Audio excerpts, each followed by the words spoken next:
Hey, yeah. First time. Cool. Welcome everybody to Public Access episode 8. We be out here. Yowza. Um, I would like to start off with a little recap. A lot of things happened. I'll try and keep it relatively brief. Uh, let's see. Started off eating breakfast at the Pancake Cave. Decided to split up David and Erica going to investigate the hanged woman's cell, and Michael saying, "Don't get arrested or anything." Uh, and then David and Erica went to did a little nostalgic scene. Michael and Parker went to talk to Randy behind the Circle K, had some pizza, got the strongest drug there is information, and asked him about Skinny. He said he'd seen Skinny recently.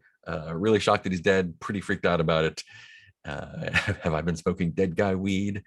And you got the clue that Bastion is an actual wizard, and he actually had an Odyssey tape in his stuff for you. So you have one of those to watch there. And you offered to let him come over and crash on the couch, which was very, very nice of you. At the station, you talked with Gary a little bit, got some coffee from the coffee machine, waited in the waiting room, read a People magazine, missed a day move, and that caused the sheriff to bring Casey back to the cell that Erica was poking around in. He's not angry, he's just disappointed. And then you confess that you burned the house down to save Casey, and both of you wound up in jail. Parker and Michael had a little nostalgia scene about the Babysitters Club. Erica talked to Bill a little bit about weird dreams, told him everything to convince him. He mentioned seeing the big man at one point, and yeah, put you in the cell while he went to check out Debbie. And David lost his shit on Bill on the way out, which was great. Michael and Parker went to visit Angie at City Records. She let you back to the trailer to look at the plans and stuff for Mahogany Place, and you discovered that Plymorado development was halted by a shadowy government organization.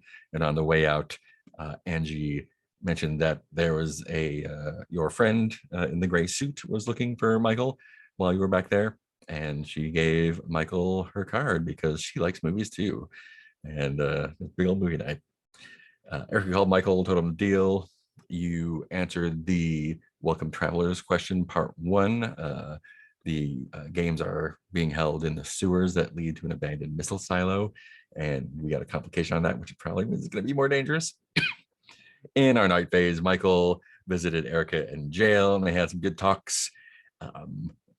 Parker and David went to Debbie's house, and we had a super creepy scene that she had spirals drawn all over the place, and the lights were out, and there was a lantern.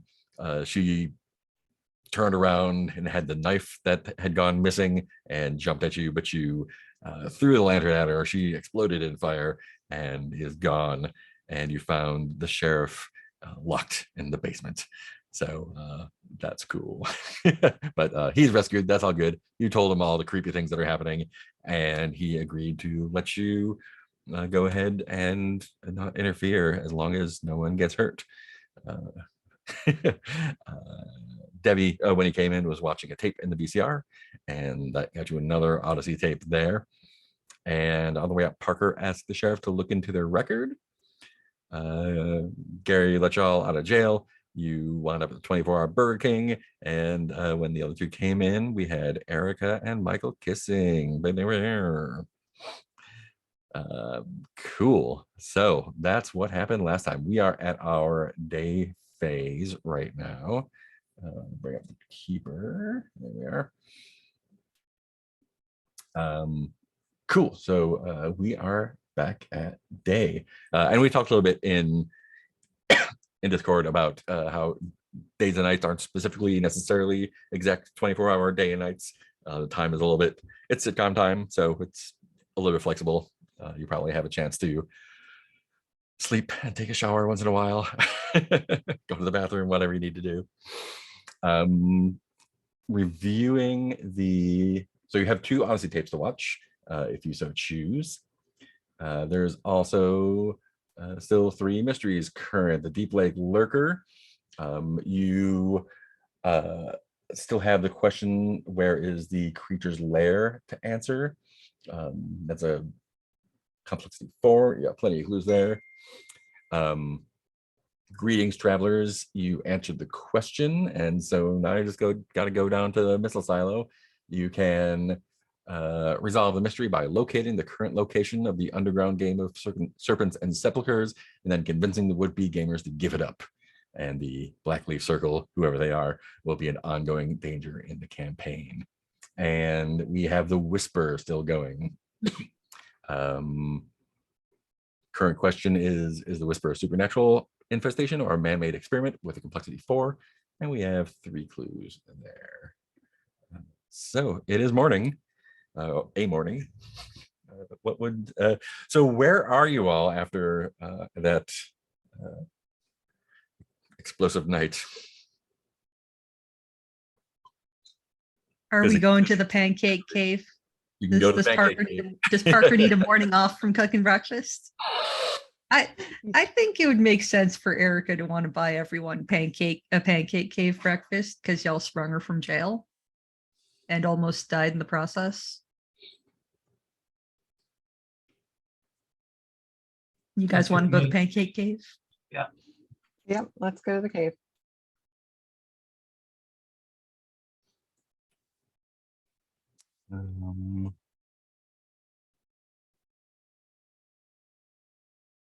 Cool. What are you up to there?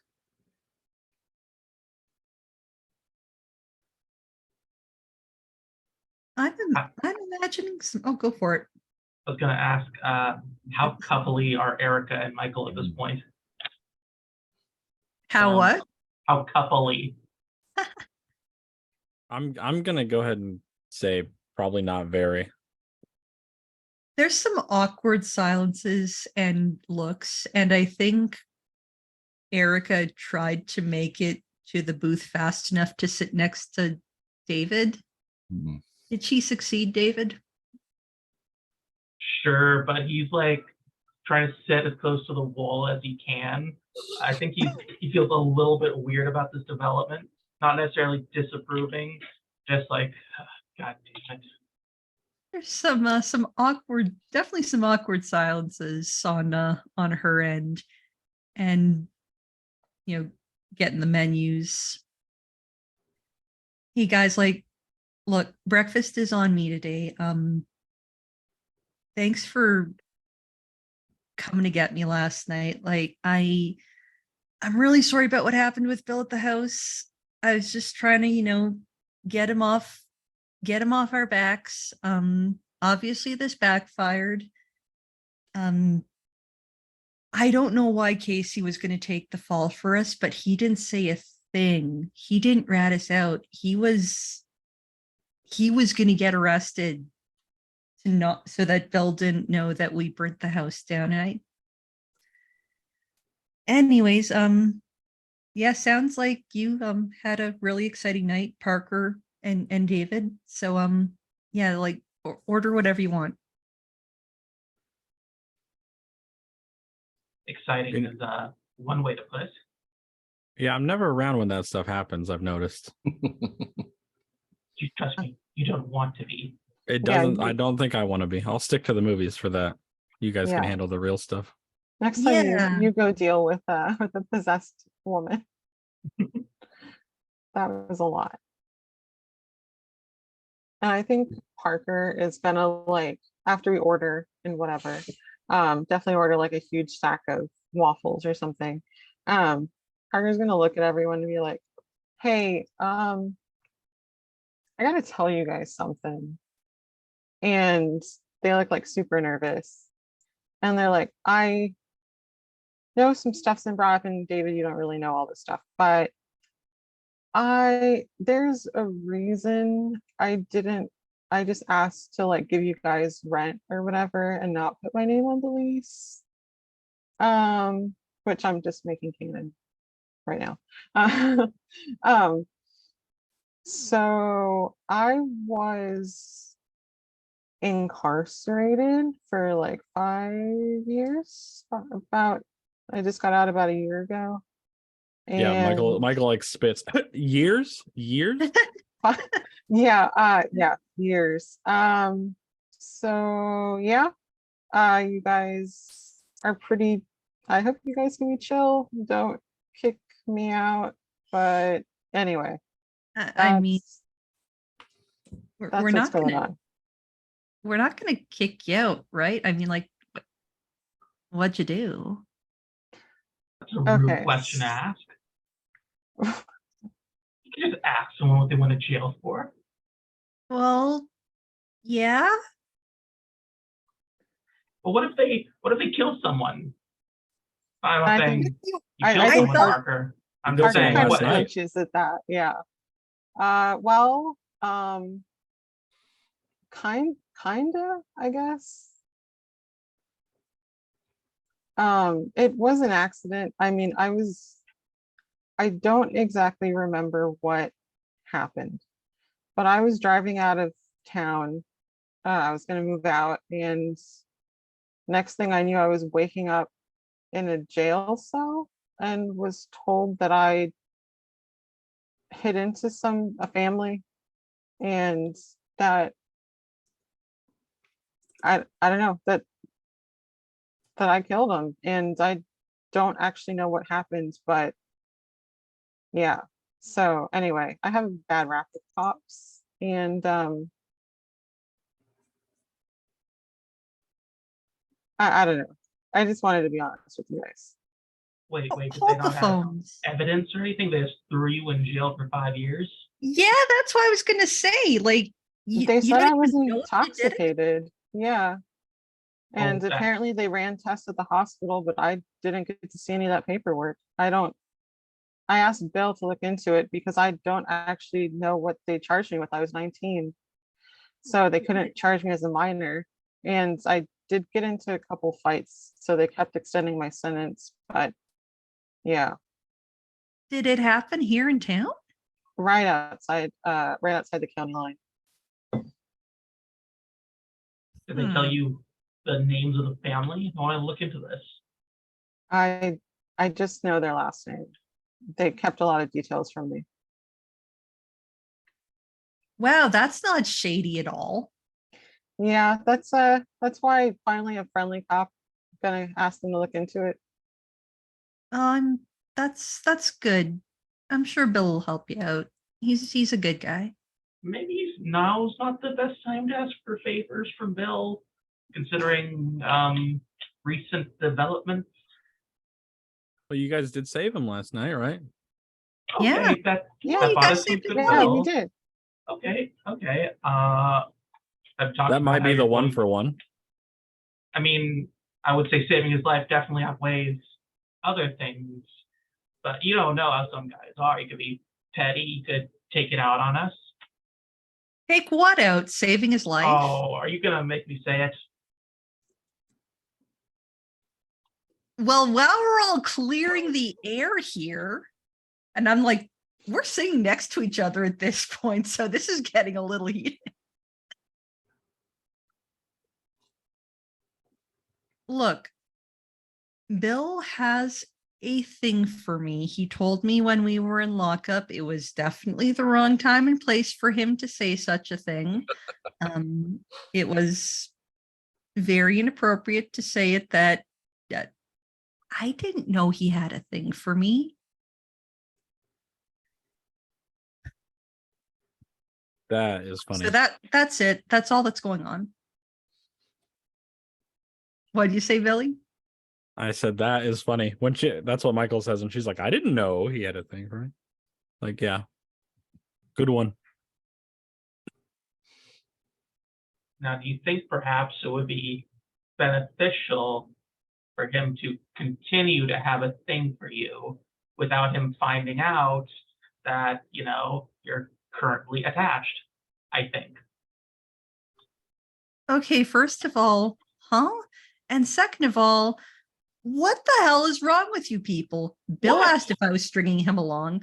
Michael asked if I was stringing Bill along. You want me to string Bill along. What the hell is wrong with you? Like, I need to go to the bathroom. It's not And just And she Go ahead. gets up and walks away. For the record, I never said leading him on. I said just take advantage of the current situation to aid our investigation.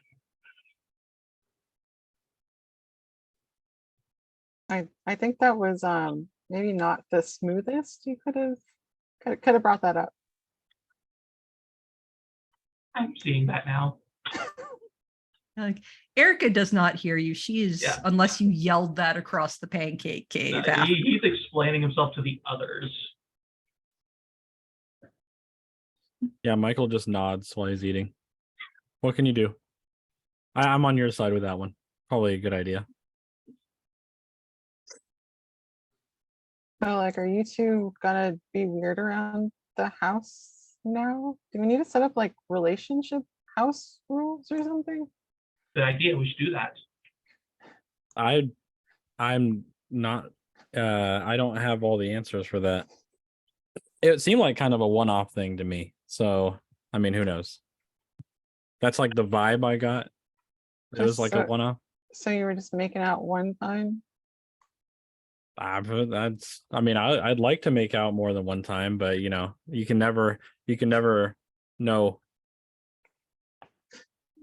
This is when Okay. Erica shows back up and like grudgingly drops back down beside David. Erica, on the way back from the bathroom, someone stopped you for a moment before you could get back into the restaurant proper. Ah. It's a gentleman in a gray suit you don't recognize. He smells like cigarettes, and he just sort of says, "Excuse me, I have something for your friend, Mr. Oakes," and presses the envelope into your hands. Mr. Who? David, it is Oakes, right? Yeah, David Oakes. Sure. And who's it from? A friend. And he just turns and Uh-huh. walks. He walks like into the kitchen.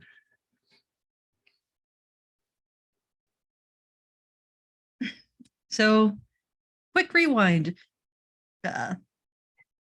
Grudgingly, just like drops down in the booth beside David, still obviously a little pissed off, and just throws the envelope where it kind of skitters across the table and lands partially in your plate. What the hell is this? Some douchebag in a suit over at the counter gave it to me, said it was for you, that he's one of your friends. I guess he must be, since he dresses like that and stinks like cigarettes. She Don't is in a good have- mood. I don't have friends, and I want to like kind of push you up to start go after this guy. Wait. I thought you and Parker were friends. Don't you like Parker? I'm just ignoring it. I'm trying to follow the guy with the seat into the kitchen. I don't think David knows what friends are. Oh, That's New Yorkers though, from what I Yeah, understand. I think That's that's New a New York York for ya. thing. Yeah. Now, Parker, you can ask Erica the same questions you decided to ask me when she left. Oh yeah. So is there gonna be like weird relationship stuff between you two? Do we need to set like house rules? They're gonna be making out like in front of the, I don't know, TV or kitchen or while we're eating or something? I was thinking like when we take breaks on the Odyssey tapes, that's probably when. Oh, prime makeout time is watching something spooky, I guess. Hey, look, it's getting really, it's getting really hot out. We should probably get rolling before it gets much hotter out today. I feel like I could get out of town today. I'm gonna go up to the lake and see about finding the where the lurker lives. It's a nice day for a drive. Oh yeah, I'll go with you. I've been meaning to get back up there. Oh, yeah, okay. Cool. All right, we'll see you later. Oh, okay. I think Parker's just gonna wait and see if David comes back. Yeah, David, you burst into the kitchen, and there's just a few line cooks in there, dishwasher, and they're like, "Hey, sir, you can't. Can I help you?" See a man in a gray suit walk through here. I don't know, man. We're busy. Do you need something? Is there a door to the alley outside or something? Yeah. Okay. The food was great, by the way. Thanks. Yeah, and you go out, and it's it's an alley. There's a dumpster there, but there's no one there. You do kind of like smell the lingering smell of cigarette smoke though.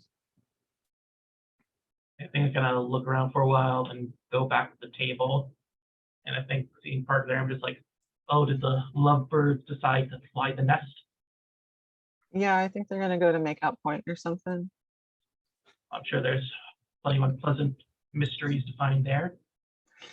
Yeah. Anyway, do you got anything planned for today? I was thinking we can go talk to that real estate guy that you mentioned before. Perfect. Let me get my suit. Awesome. Erica and Michael, what's the car ride up to Deep Lake look like?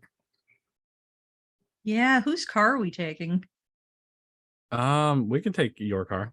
You were gonna pay for breakfast. I feel like you got your car there. Reasonable. So, yeah, just driving, just kind of trying to cycle through whatever radio station can possibly be acquired. There keeps coming up either like weird static or annoying commercials or some kind of like early OO's weird pop country stuff. And she just keeps like, she's just, driving, pushing the buttons, keep on trying to cycle through to find something.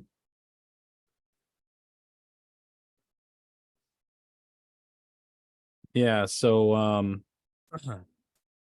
like so about like Burger King, that whole thing. What was that about? Is that just like this is gonna sound really bad, so I'm prefacing this with that. But Hey, everyone is- else already said it, so why don't you? okay, thank you. Is that just like is that like a thing that happens? Like, is that meaningless, meaningful? I don't know. I don't have much experience with catching the signals correctly, as ironic as that is. No, it is not a thing that happens. I mean, back at school, sometimes there'd be a thing where like, everyone goes out for class after a drink. And sometimes people, got flirty and weird and stuff, just like what happens. But no, this is it's not like that. I don't know why everyone thinks this is like that. Look, I think you're really cool, right? And ever since a couple weeks ago, when we first met the weird guy, when he was like creeping on the girl's cabin, and whatever happened to you down at the lake when I wasn't there, and then he started like harassing you on the TV, which was super weird and fucked up. And I don't want to lose you. And yeah, I do like you a lot. That wasn't just the hey, I just got out of jail kiss. Okay? So I mean, if you think that's just a fling, that's what I do, then fine, it's just a fling, but that's not what I do. Okay? So there it is. Okay. You know what? Thank you for saying that. I really appreciate that. And then he kind of like slinks back into his chair. And he's like, how long, how much longer till we get up there? Wait, so that's it? You appreciate that I told you what's up? That's it? I mean, I know that the stuff with the sheriff was happening too, so I just wanted to make sure that you felt the same way that I did. Wait, you weren't just trying to one up Bill? No, I was playing. I wasn't one upping anything. I was just doing what I wanted to do. So you like me too? Yes, I like you too, very much. I guess we do have to set Parker's some gonna rules at the house. Parker's gonna be so mad at us. Yeah. Let's get that scene there. That's great. And then Perfect. she just like looks, smiles and like reaches her hand out to give him a squeeze. And that's the car ride. Nice. David, real estate guy? Yeah, Dutch, right? Let me see. I believe that is correct. He's from Escondido Street, right? Yeah. Mhm. I think I made him up. Oh no, I don't have. Yeah, I think that was a spur of the moment thing. Yeah. Oh, I had a really good name for him too. What? Dutch? I think it was either Butch or Dutch. I thought it was Dutch. Yeah. Oh yeah, That Dutch sounds Baxter. right. There we go. Oh, Oh, that yeah. is good. Yeah, He was Debbie's boss, wasn't he? Kim and Dutch. Yeah, Yeah, I remember yeah. Debbie being attached to that. Funny enough. yeah. That's where you found the Spiral. cigarette. Yeah. Right. Cool. Yeah. So they have their little strip mall real estate office, and I think when you get there, Dutch isn't there, but Kim is. I don't think you talked to her, but you recognize her from the pictures that were on the wall and on the desk. And you walk in, the bell rings, and she like stands up and straightens out. She's got like a sort of like a dark, like a forest green, knee-length skirt and a jacket on over a white shirt. It's like a little striped, and she's got probably bleach blonde hair, kind of tied back in something relatively stylish but professional. And she kind of stands up, straightens herself out, and says, "Hello, welcome to Dutch Real Estate. I'm to Baxter Real Estate. How can I help you?" Hi, I'm David. I was here a few days ago. I spoke with a gentleman named Dutch regarding the house on Escondido Street. Yes, my husband Dutch, of course. It's not the one that burned down, is it? Because I'm afraid. Unfortunately, yes. My wife back in New York had her heart set on that property. I We've remember. been a wonderful place for our twins, Keegan and Sarah. Right. But we still love the town. We've retained this young contractor to help us fix up a place. And we heard about this amazing development called Playa Morado. I was wondering. And her her face doesn't break, but like you can tell, like it just kind of like goes cold for a second before it kind of like snaps back into professional. I'm listening again. Yeah. Yeah. Parker, are you there with David? Yeah. Yeah.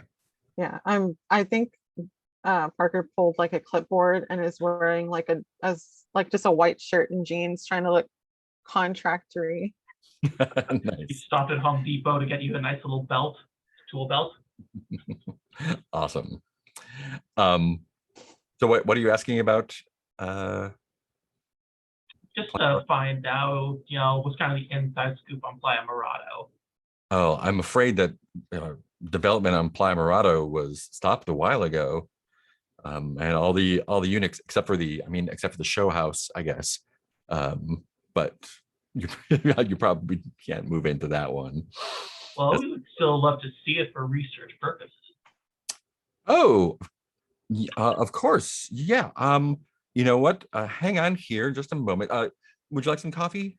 Of course, of course. There's like a pot of coffee that's clearly been brewing since this morning. Help yourself. Let me just make a phone call, and yeah, maybe I can drive you out there and we can take a look at it. Amazing, Kim. Amazing. Great. Cool. Let's jump back to Deep Lake. How about y'all pull up, and it is, it's still early summer, but folks have been there for a little bit and kind of settled in. There's counselors leading activities and kids running around. You hear singing from somewhere in the woods. What are you going to check out first? All right, we're here to find where the lair is. Let me check if do we even have any clues left, or did we use them all? Yeah, you We still have 4 left, I think, yeah. that we haven't used for the previous answer. Mhm. There we go. There we go.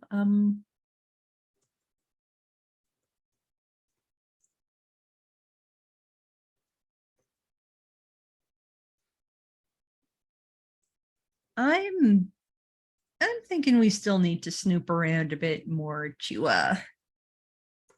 start finding some signs of the lair, especially since we determined that the Deep Lake Lurker is a horrid beast that's like made by people's beliefs and negative emotions and stuff and fears. Awesome. So are you heading straight down to the lake, or are you going to poke around somewhere else? Yeah, I think that Michael's pretty adamant about, okay, so we know that this thing's here. I doubt it's very far, excuse me, from the lake. And plus, I don't know if you've been down there, but it's very nice. I went down there last time we were here, dipped my feet in. It was warm. Yeah, I remember. And then you went catatonic and wouldn't talk to me for the entire car ride home, and then started sweating bullets when we got back home. Well, okay, in my defense, I had just gotten yelled at by somebody I never met before. I don't do well when that happens. I'm not David, all right? No, it wasn't just that. Something's a little not right, like, but no, it's probably the lurker. So Yeah, I think. But we know it's got to be close to the water. So, and then he'll kind of like reach out a little bit and kind of tug on your arm or tug on your hand to go down towards the water. okay.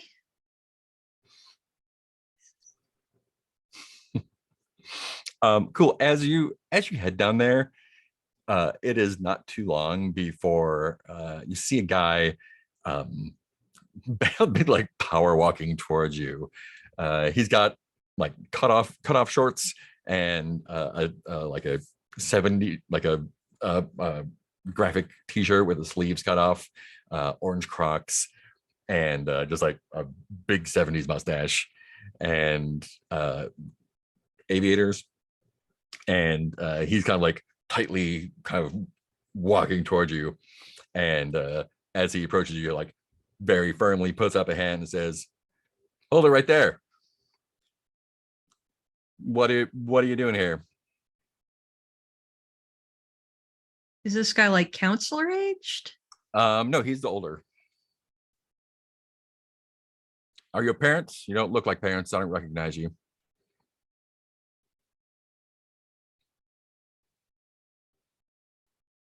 Quick, Michael, tell a lie. Tell us a lie. I'm trying to remember something. Who was the person that gave us the mystery? I forget her name. Emily. Emily Beaumont. Yeah, Emily. Beaumont. Yeah, we're just here to meet up with Counselor Emily. She called us up here. We were supposed to help her out with something or other. She didn't really give too many details, so we're just trying to look for her. She said she'd be down by the lake. That's why we're heading this way. Is that supposed to be funny? Well, I didn't intend it to be. Counselor Beaumont, when missing a couple days ago. Wait, what? She called us Like- a couple days ago to come up here. Yeah. Other folks said that someone had been snooping around just before she vanished. That wouldn't happen to be you, would it? It was me. Yeah. Like I said, she called us to come up here and help her. It was me too. We did together. Look, did I she mean, go I- miss- You're in town. Say that again. Did she go missing here or back in town? Well, she was sleeping here, and the next morning she wasn't here. So unless she took off, we don't know what happened to her. Didn't leave a message. None of her friends know where she is. Can we see inside her cabin? Like, did she leave anything behind? I'm sorry, are you with the police? Do you have a warrant? I'll be right back. I need to make a phone call. Hmm. Yeah, I'm definitely calling Bill. Go on, go on, Michael. Enjoy deal with the rest of the dealings. You've been temporarily ditched. Oh, So wow. what Okay. What do you think you're going to find here? Well, now, Emily, I hope. We've had people scouring the lake, scouring the woods. No one's found her. I don't think one Hmm. more person's going to do any good. Yeah. You got a great Thank attitude to God. find a missing person. Look, we're doing everything we can do to make sure one of our employees is not in any danger. Make sure she turns up safe. Well, I mean, I kind of know the sheriff, and I saw him last night, and he didn't say anything about coming up here to look for somebody. Well, So you called the police? no, we are taking care of this ourselves. We Oh, okay. Look, people- I'll call him for you. I'll call him people have come because up you just here told me somebody's missing. poking around because of that old legend, and I don't want to hear any more about it. We dredged the lake when we put this place in, when we built the boathouse, when we built the foundations of this place. There's nothing. There's no monster. There's no murderers hanging in the wind. There's no aliens. There's no nothing. People just wander away sometimes. Just why can't you just leave us be? Yeah, I came up here looking for my friend. I'm not going to leave this be. I said I have an in with the sheriff. Mhm. I know him personally. All And I'll right. make sure he gets up here to help you guys out as soon as possible. All right. Or I can help you too. Like I said. Are you a deputy of the police? No, not right now. Well, maybe I should call the sheriff myself and see if I can get these trespassers off my property. My friend that walked away, I think that she's calling him for you already. Well, we'll just wait and see what he has to say about it then. Yeah, Michael will just dead ass completely stand there. Be like, okay, we can wait. And he does kind of like the feet kind of spread, hands on shoulders, like kind of like trying to kind of alpha you out. Yeah, I'd Just be like, behind the are sunglasses. you in movies? I've seen you in a movie. I swear I've seen you in a movie. Funny. Yeah. Well, that let- one was supposed to be. Let's cut back to Parker and David. Let's just have you show up at the model home. And Kim called up, arranged, made sure everything's okay. And we just she opens the door to the model home. It looks pretty much like all the other homes from the outside. This one is just like immaculate, tidy, well organized. There's a bowl of plastic of wax fruit on the dining room table. There's plastic plants everywhere. Just a little bit of dust everywhere. And in the main room, in the main living area, as she kind of leads you in, there is you see there's a projector and a screen and a VCR hooked up, and she says, welcome to Mahogany Place. This is what pretty much all the homes look like. You know how development is these days. So let's paint the scene. This place is intended to represent kind of like the ideal state of a home in Playa Mirado, but This is undermined by cheap furniture and the fake plants and all that. What items are on display that appear to be part of a normal home? And what about them feels shallow or meaningless? I think there's like a lot of like tables with those picture frames, like the black and white stock photos, but like all the people in it are different. Like they're very clearly not family photos. Nice.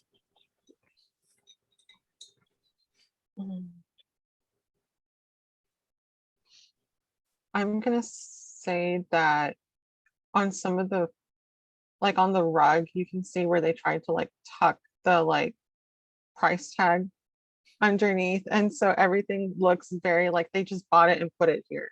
And you're not supposed to be looking that closely at stuff. Nice. Awesome. I think David just like, wow, the bones on this place are amazing, right, Parker? Aren't they? Yeah. And so if my client wanted to maybe change up, like the layout, knock out this wall, is that something that we could do, or do we have to run that by Oh, you'd have to whoever's in charge? run it by the neighborhood association, I assume. And do you, is there a contact that someone I can talk to about the plans that we have for if we were to buy this home? God, who would be the person to talk to? Maybe Maynard. He seems to be the most involved in the community, but I've tried calling him a few times on other business, but never picked up. And does he live here in this development? Yeah, he lives here with his wife Peggy. Okay, and what was that name you said? Maynard Keene Okay, and Peggy Keene. Peggy King, got it. Can I show and you so- the kitchen? Yeah, yes, of course. Great. And yeah, she Nice. shows the kitchen. It is pretty much the same. It's totally, totally clean.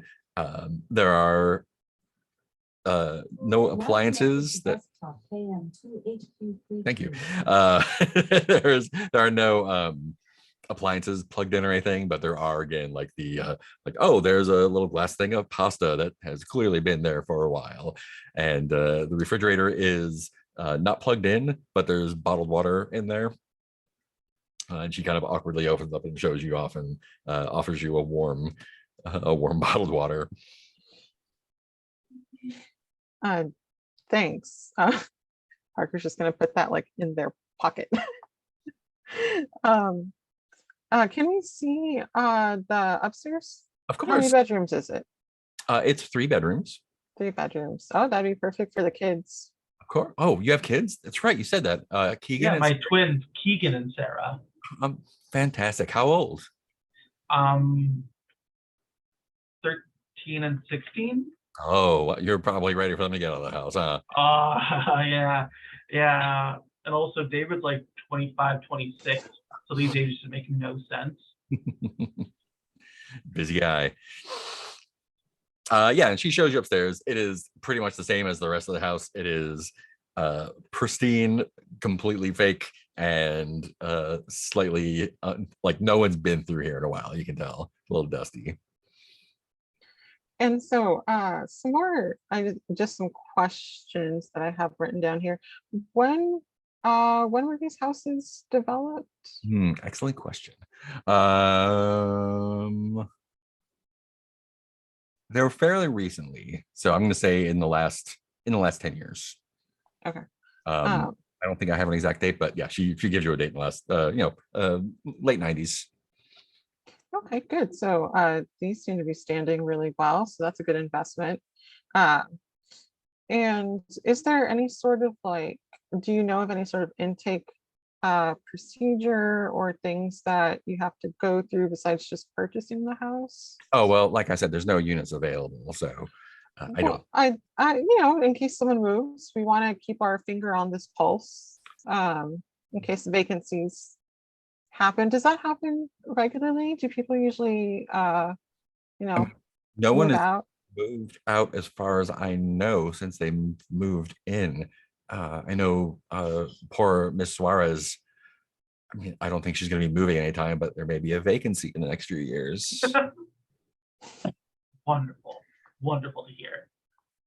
Yeah, I think Parker's trying to like prod with the knowledge that like that house, the one where they killed each other or Mhm. whatever. So like, is that available Ooh. without asking that? Let's make Can it. I roll? Yeah, I was Yeah. gonna ask if I can roll.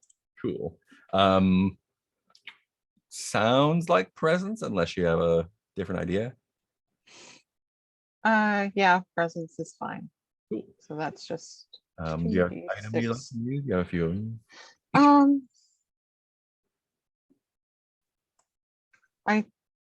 I think I'm just gonna use my fond memories of listening to my CD player. So I'm not actually gonna like incorporate it. Yeah. Okay, so that's 3d6 and then take the 2, or how does that work? Roll 3 and take the highest 2. Okay. And then add 1. Yeah. Or add 0 because I don't have presence. Oh, okay. Yeah. I was looking at the wrong one. Oh no, you have 1 presence, right? No, do I? Oh, yeah, I didn't. I printed it out, but I didn't change it. Okay, plus 1.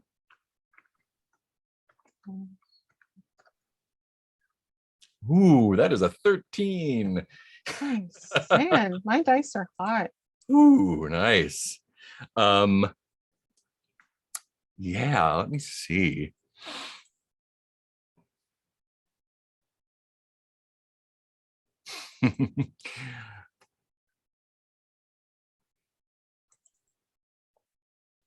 Yeah.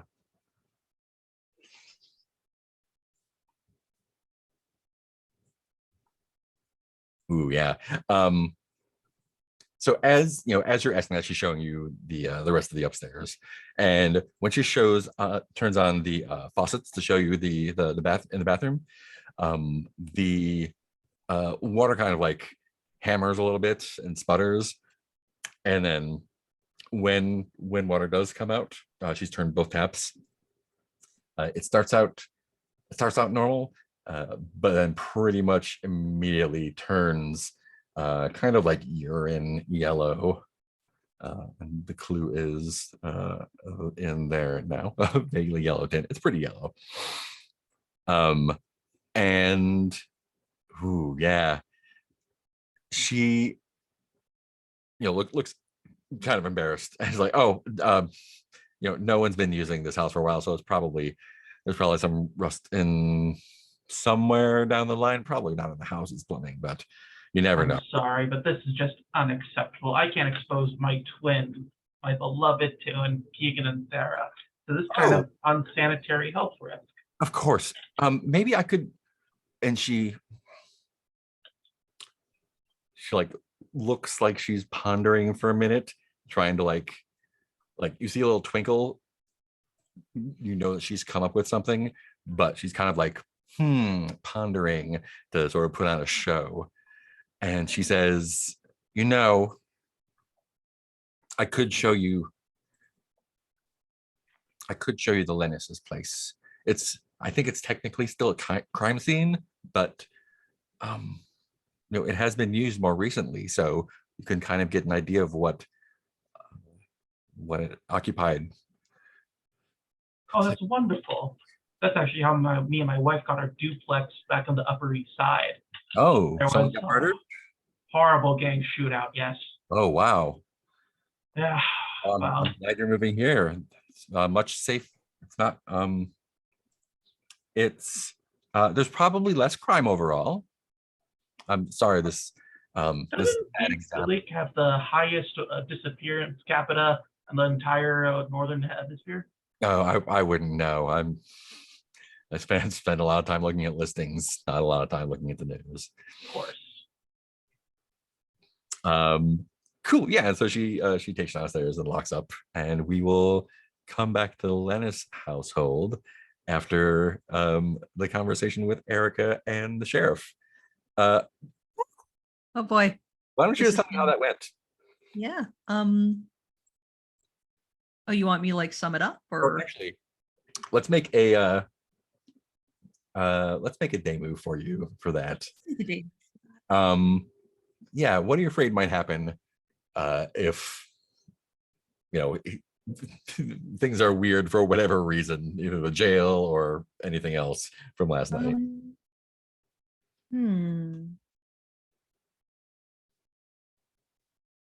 I mean, biggest fear is not that something will happen immediately in this moment, but that this will reinforce Bill's belief that Erica's just trying to use him.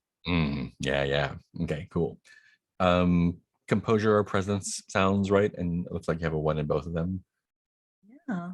I talk so much shit to this guy, so please pass this roll. Do you want to use one of your items?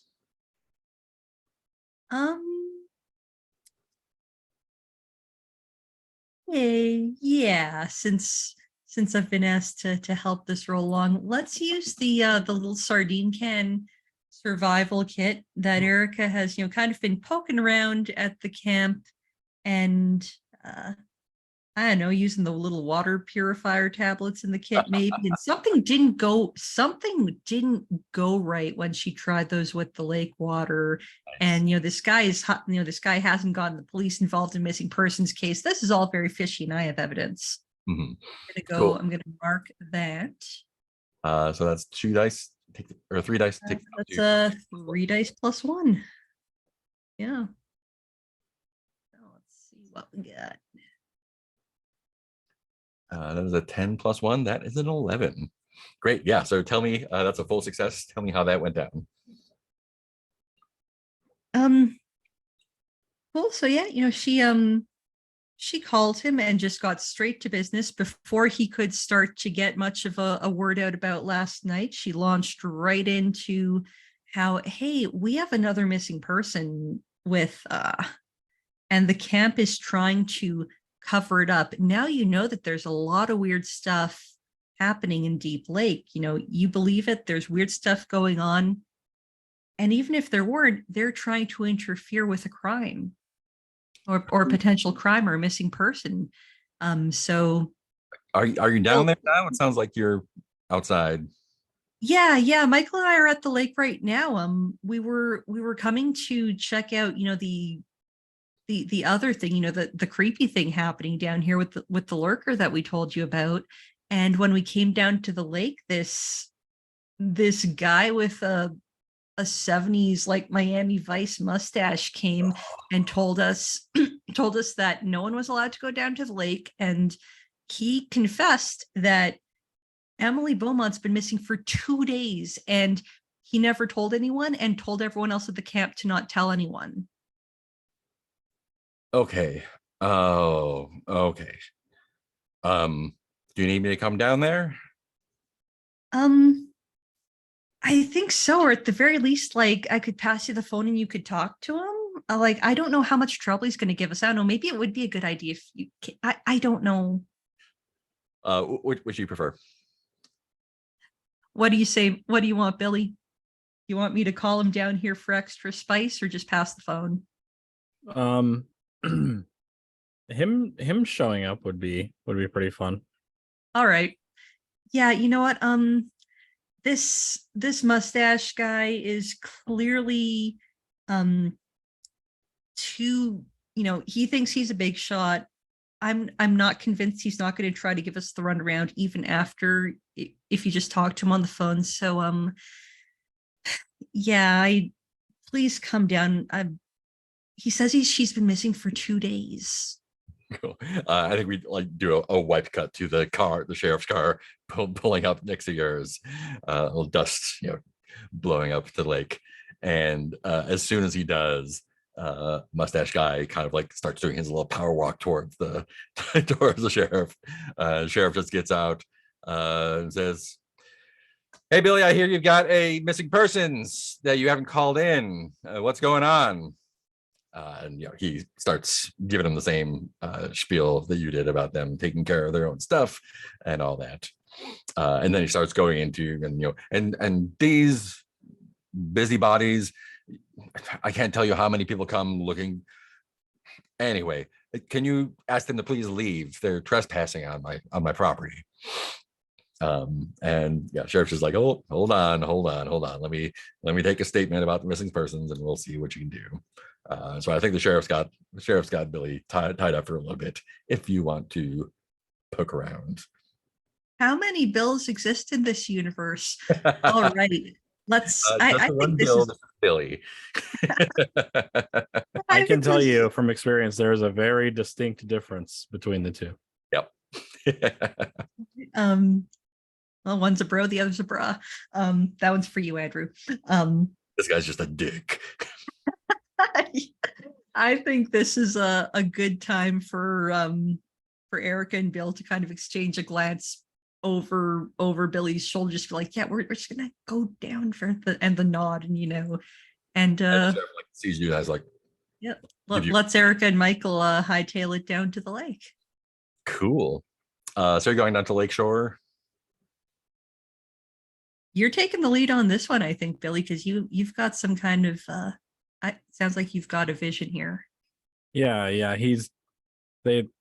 do want to poke around down there, but when they get down there, it's kind of all as serene as it can be. If they've already like looked over the lake, there are probably not a lot of counselors or people hanging out in it. Probably less so than there normally would be. Yeah. Um, Go yeah. ahead. Oh, so I was just gonna say, he's like, yeah, I don't know. I came here when I was a kid. It's nice, given the circumstance, a little bit less nice, but there's got to be something about where this thing is around the lake somewhere. So why don't you and he'll like pause for a second. Why don't you just sit, relax, enjoy the view, dip your feet in the water, and I'll go look around. What? No, I am not. You are not wandering off around this lake alone without me. I saw what happened last time.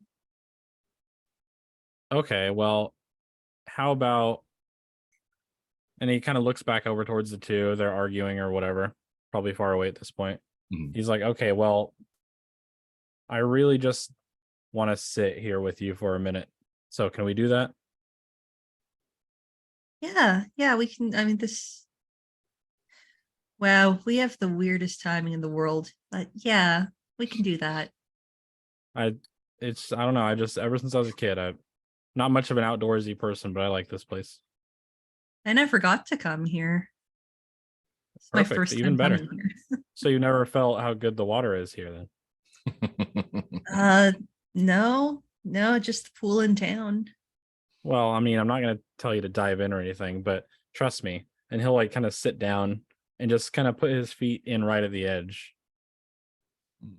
It's life-changing. Seriously? Right now? Okay. We'll leave in just a minute. She takes off her socks and shoes just like real, carefully, and just dips her, does the little toe slide in like that. Yeah, it does feel kind of nice. Cool. Michael, can you remove the next victim condition? And Erica, can you give yourself the condition, the next victim? I surely can. Erica, what are you afraid might happen if the creature senses you? Yeah, wow, I don't even see where to mark my conditions. So if the creature senses me,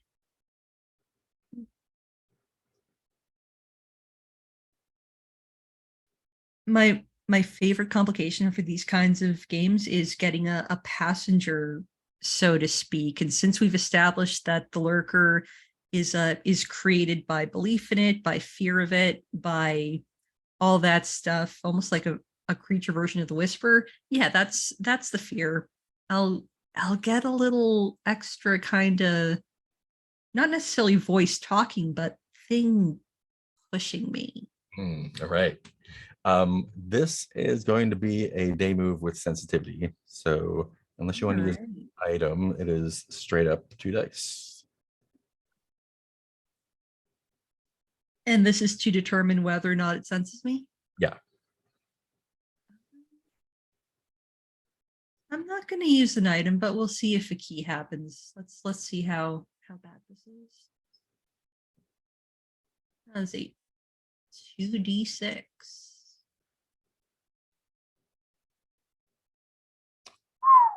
Ooh, that's a 4, huh? Yeah. Yeah. Right. Give me the scene and I'll decide if it's a rewind or not. Yeah. Ooh. So what is Erica's like? What does Erica think that the creature, given what you know so far, like what does it look like in your mind? Hmm.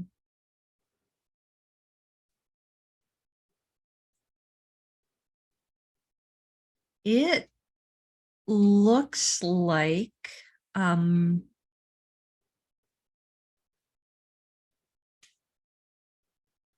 it looks like a person whose face is all like blurred and pixelated and keeps flickering and changing to faces that she recognizes from her past, and that's not a good thing, and it just keeps cycling through, but sometimes it's just pixelated.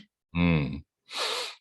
Yeah, and I think you kind of start daydreaming about that face and changing, and like who, like kind of it sort of happens kind of quickly, but you feel like you have the time to sort of contemplate what each face is and how it's changed and who they mean to you.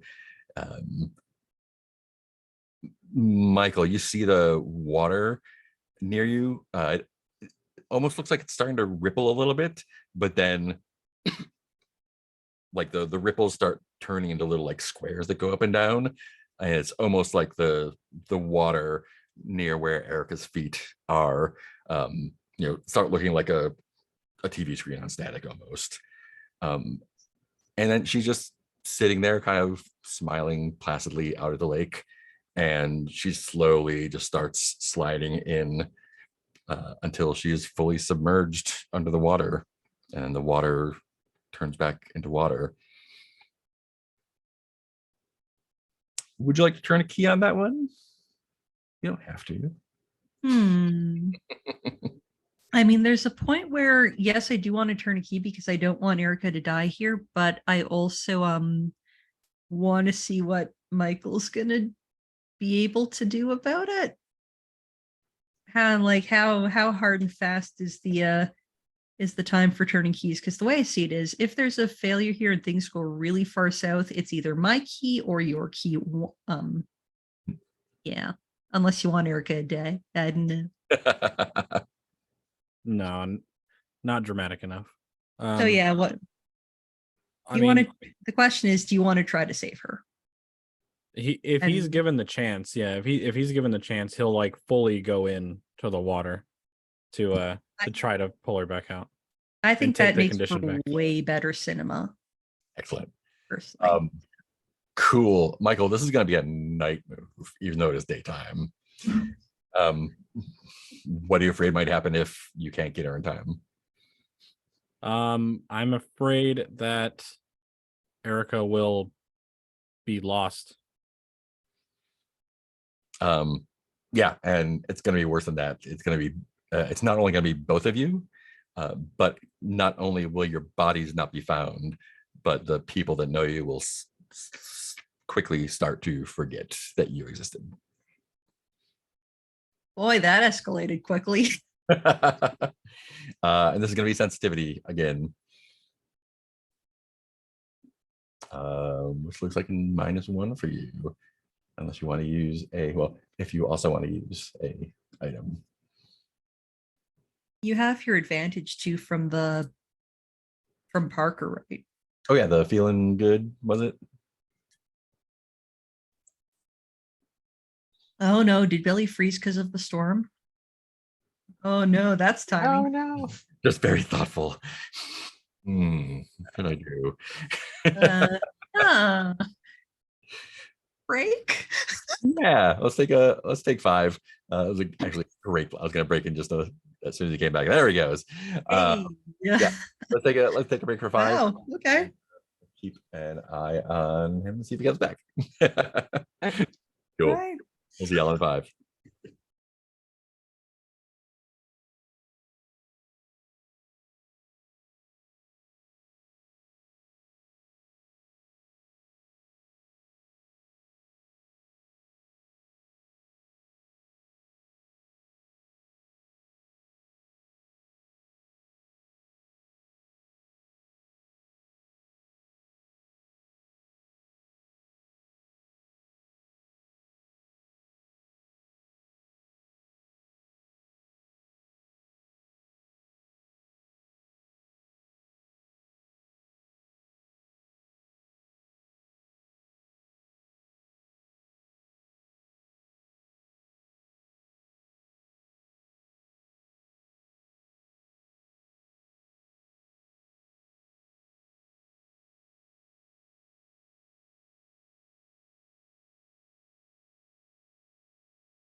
Hey, there we go.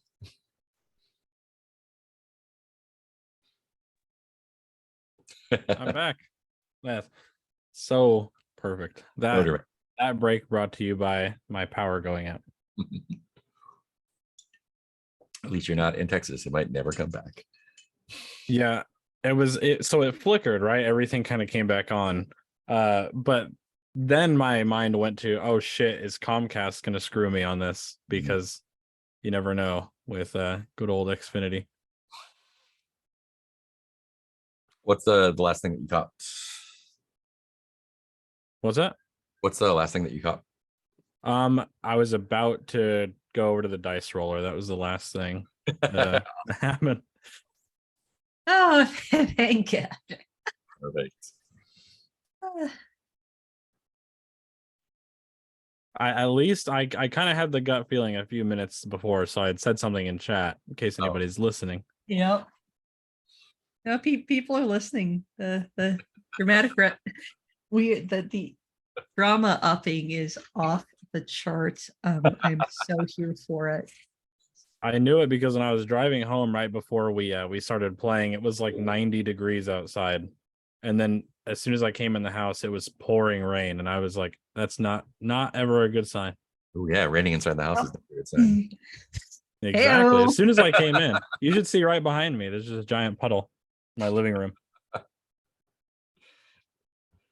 Cool. Do you want to jump on that dice roller and see what happens? I do want to do that. Let me just change my name on here. Yeah. Please save my life heroically, Mr. Michael Default Man. Default man number 1, the first one. Best default man. All right, so are we doing like vitality? I didn't catch that part. Sensitivity. Okay. I didn't get to fill it in, but I do have the feeling good Yeah. condition, so I'll burn that for advantage, I suppose. Cool. So 3 dice minus 1. Yep, 3d6 minus 1. So 8, 7. 7. That'll do it. Yeah. Cool. So I think you're able to grab her before she goes completely under. Like it's almost like you're like kind of watching her go down and be like, yeah, that's normal. This is okay. Yeah, I was thinking that he would kind of be like, it was like that creepy "you're not there" smile thing for a second before he kind of snaps to. Yeah, but then how do you grab her to get her out? Tell me what that looks like. It'd be cool if it was like kind of a shot of her sliding down right with both people in the frame, and he's not there, like he's not moving. He's just kind of sitting there looking at her. And then you get that like solo shot close up of him just like kind of sitting there totally blank. And then, life flickers back in his eyes and he reaches out, and I'm guessing it's just the hand and wrist sticking out of the water, and you grab on, yank her out, pull her all the way up out of the water and away from the water. Nice.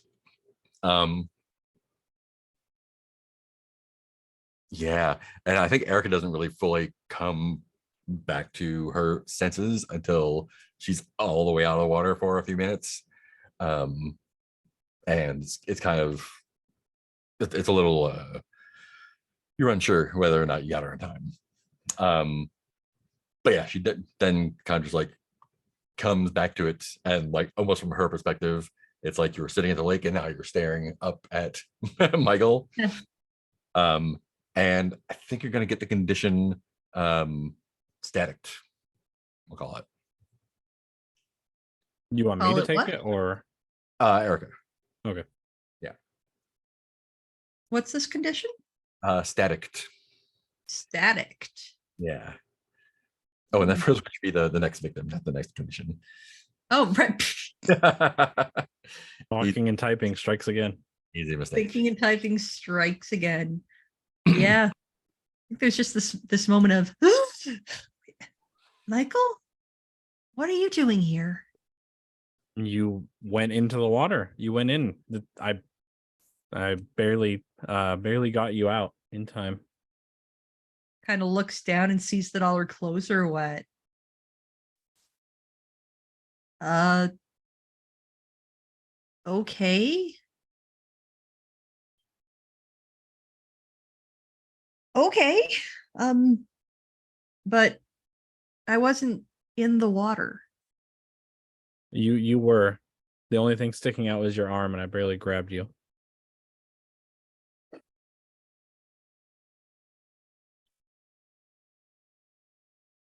Just kind of just keep staring a little bit blankly.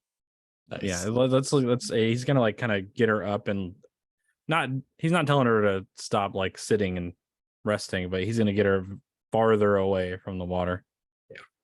Awesome. Let's just cut back to Mahogany Place.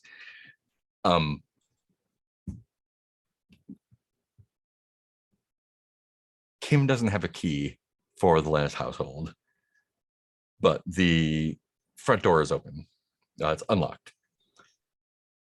And she kind of knocks and looks through the little decorative window and tries the doorknob, and it just opens. And she opens it. Wow, this is such a safe neighborhood. People just leave their doors right open. Yeah, I suppose so. I mean, there's not many folks here, so I imagine they get along pretty well. And there is police tape across the door. And she kind of like gestures after you. I go on through. Yeah. So gingerly pick your way through. Wow, Yeah, the it's sort both of of like this place are so sector. great.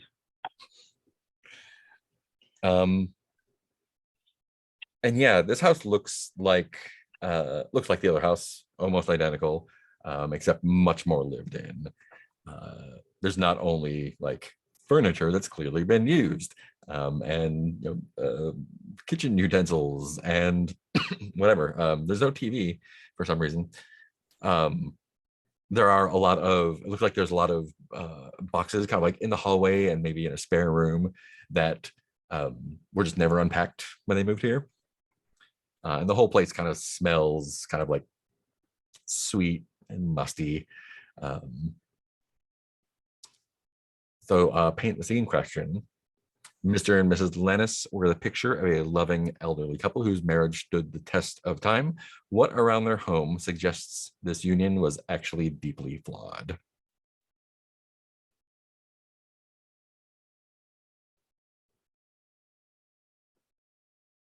I think I'm- there's a lack of family pictures. I think that there's post-it notes around and there's like passive aggressive comments. So like on the light switch, it's like turn the lights off before you leave the house, and like another post-it note that's like, like just really these snippy comments that should have been told to each other, but there's just these like post-it notes in all caps. I love it. Yeah, I think Kim is staying outside the front door. And she's just like, make yourself at home. I will, I'm just gonna I'll hang out here on the porch, just in case, anyone comes asking.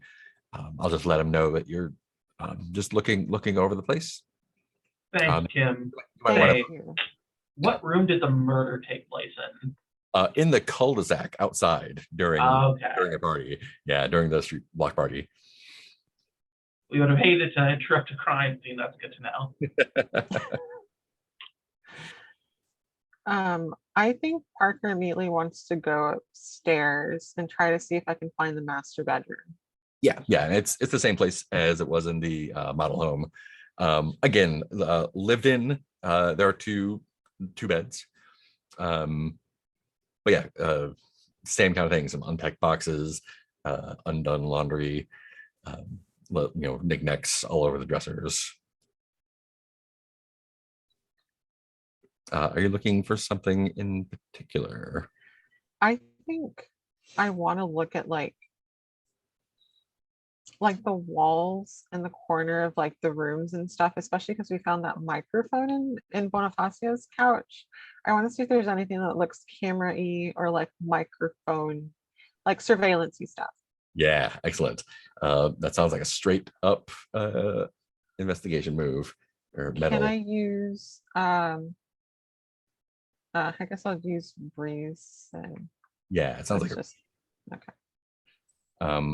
is there an item you can use? No, I'm fine with that item. Cool. And it looks like it's just 2 dice. Yeah, I got a 5. Ooh, that is a 5. Golly. So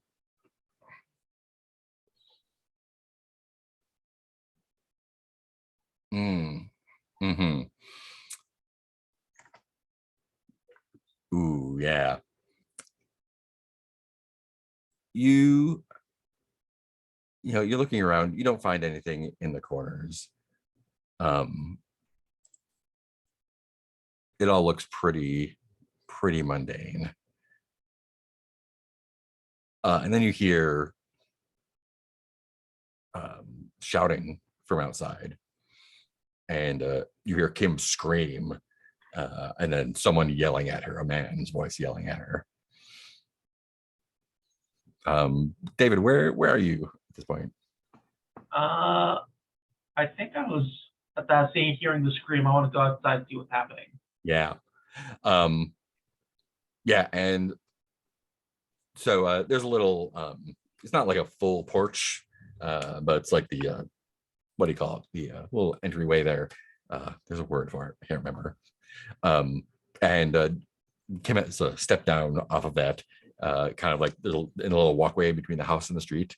And there's a he's not tall, but he's kind of stocky, kind of built looking, older, not like super old, but 40s-ish maybe. It's hard to tell. He looks Very old. 40. He's got a crew cut, khaki shorts, like a salmon colored polo shirt, like a big fat, looks like it's a real Rolex on his wrist, silver, and he's just got his finger in Kim's face, and he's just like screaming at her. And in his other hand, he's got a it looks like a nightstick or a billy club or something. It's unclear exactly what it is, just like a stick that he's not brandishing yet, but he's clutching very tightly as he yells at her. Hey, slow your roll, Vic Mackey from the Shield. These aren't the hard streets of Detroit. And he points the billy club at you and says, "I'm not talking to you," and then just like gets right back in Kim's face, saying, "How dare you let strangers come in, poke around Lannis's house? You're disrespecting them," and so on and so forth. I want to get in his face and just shove him away.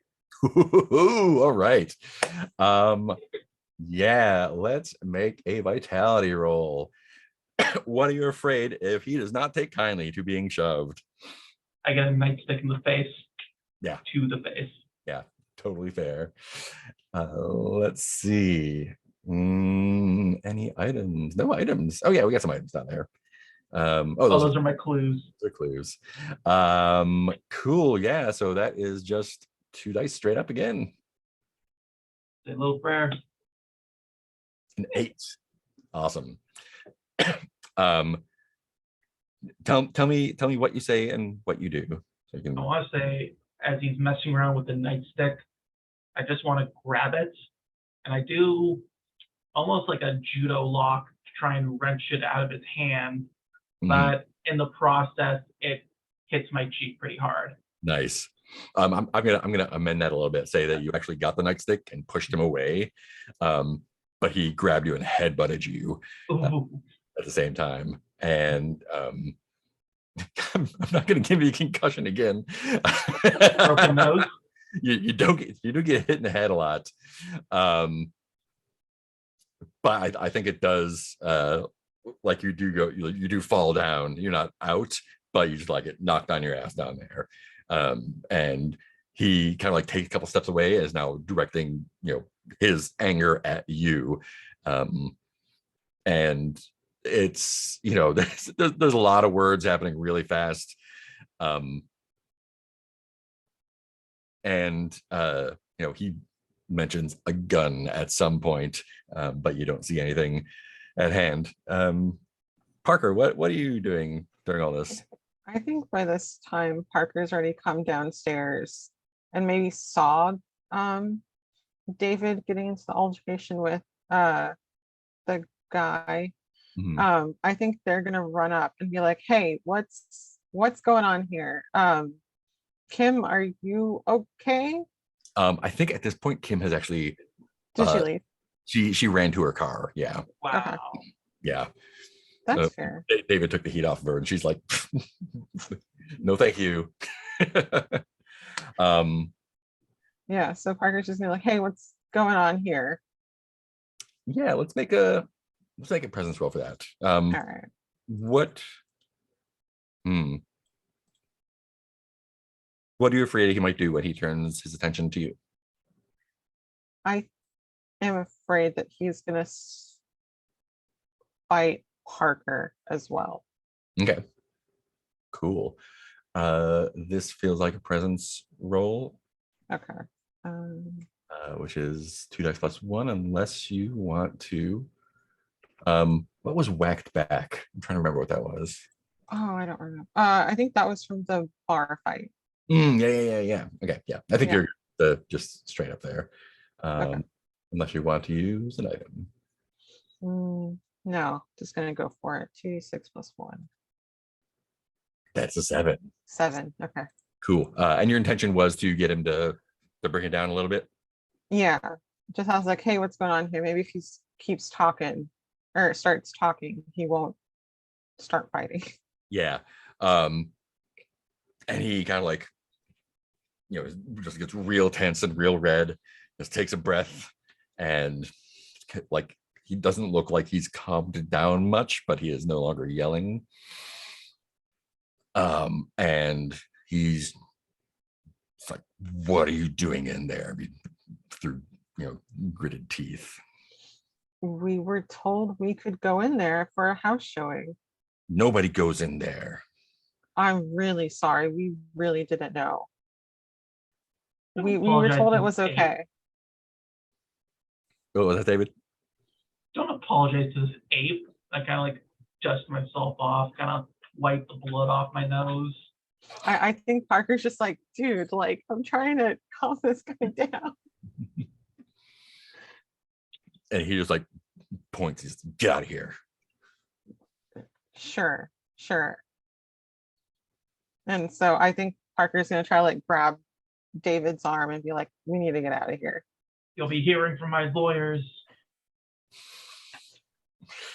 I think Kim took off. I think she drove away.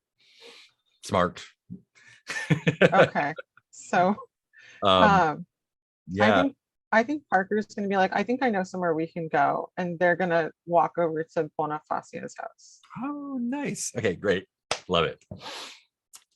Let's cut back to the lake. Right. Are you like trying to get Erica up at this point and figure out what's next, or? Yeah. I think he at least sits her kind of more up, and the waving in front of the face, stuff like that. See if that snaps her back into what's going on. Yeah, I think she's fully back. Okay. You feel a little bit like fuzzy inside. And your clothes are all wet. Yeah. All wet, yeah.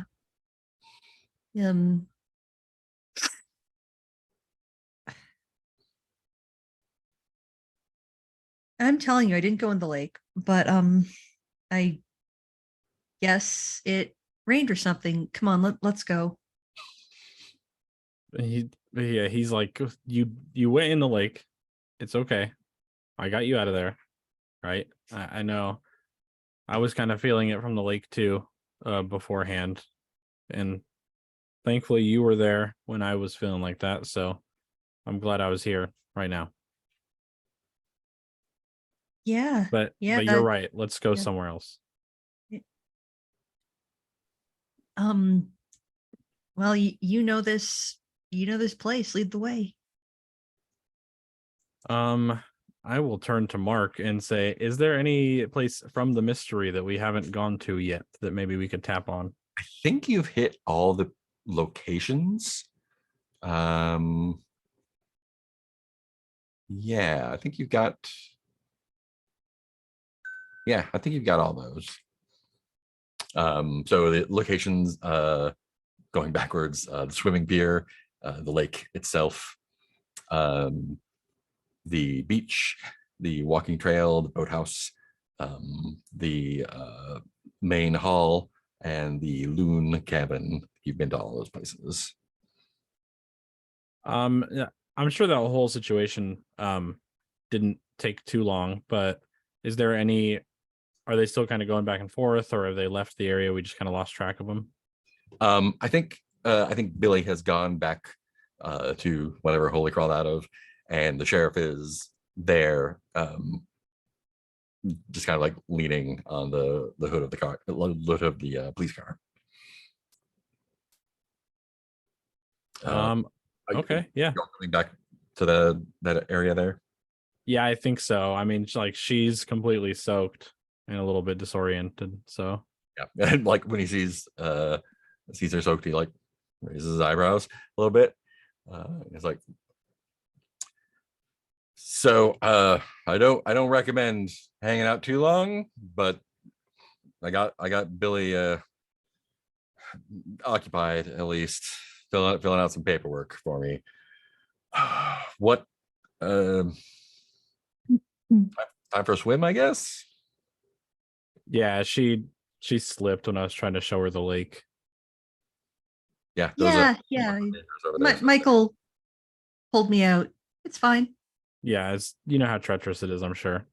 Yeah, don't want you to go missing too. Seriously. Actually, speaking of out of character here, would we know kind of where the counselors' cabins are? 'Cause maybe we could kind Yeah, of take a think so. gander around her Yeah, place. you want to go to like the office or their cabins? If we know where the cabins are, if I do from being here before, I think I would just ask Bill to kind of, like, he can go if he thinks things are cool. Mhm. And I just need to check out one more thing, and then I'll head straight for I'm sure it'd be easy enough to find where she stayed specifically to kind of poke around there a little bit. Yeah, for sure. Yeah. Yeah, the counselors are all out doing stuff for the kids right now.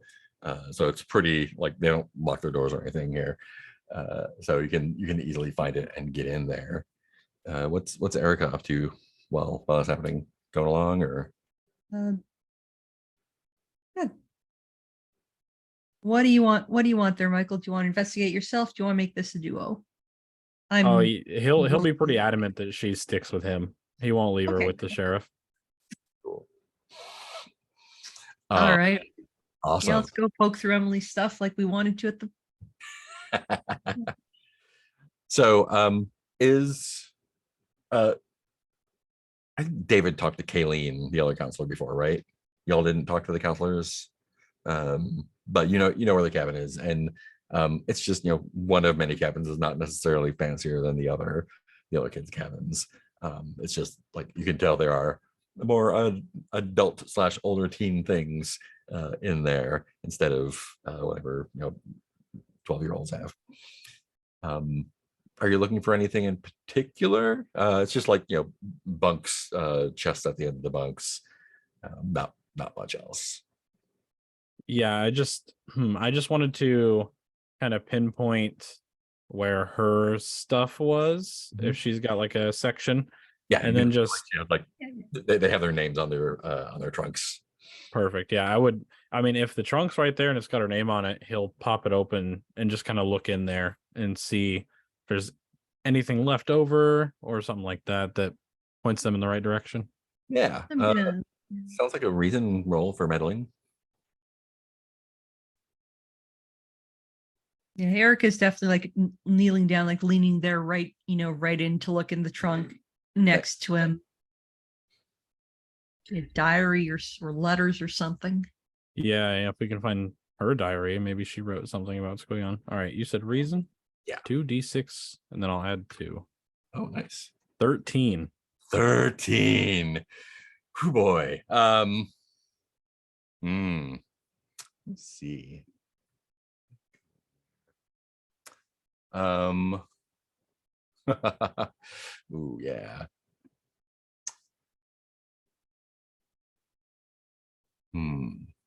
Let's give you. Yeah, that one already. There.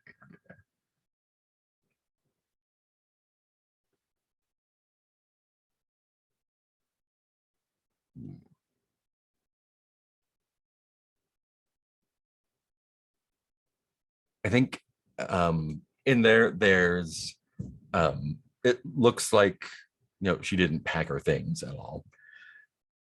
She has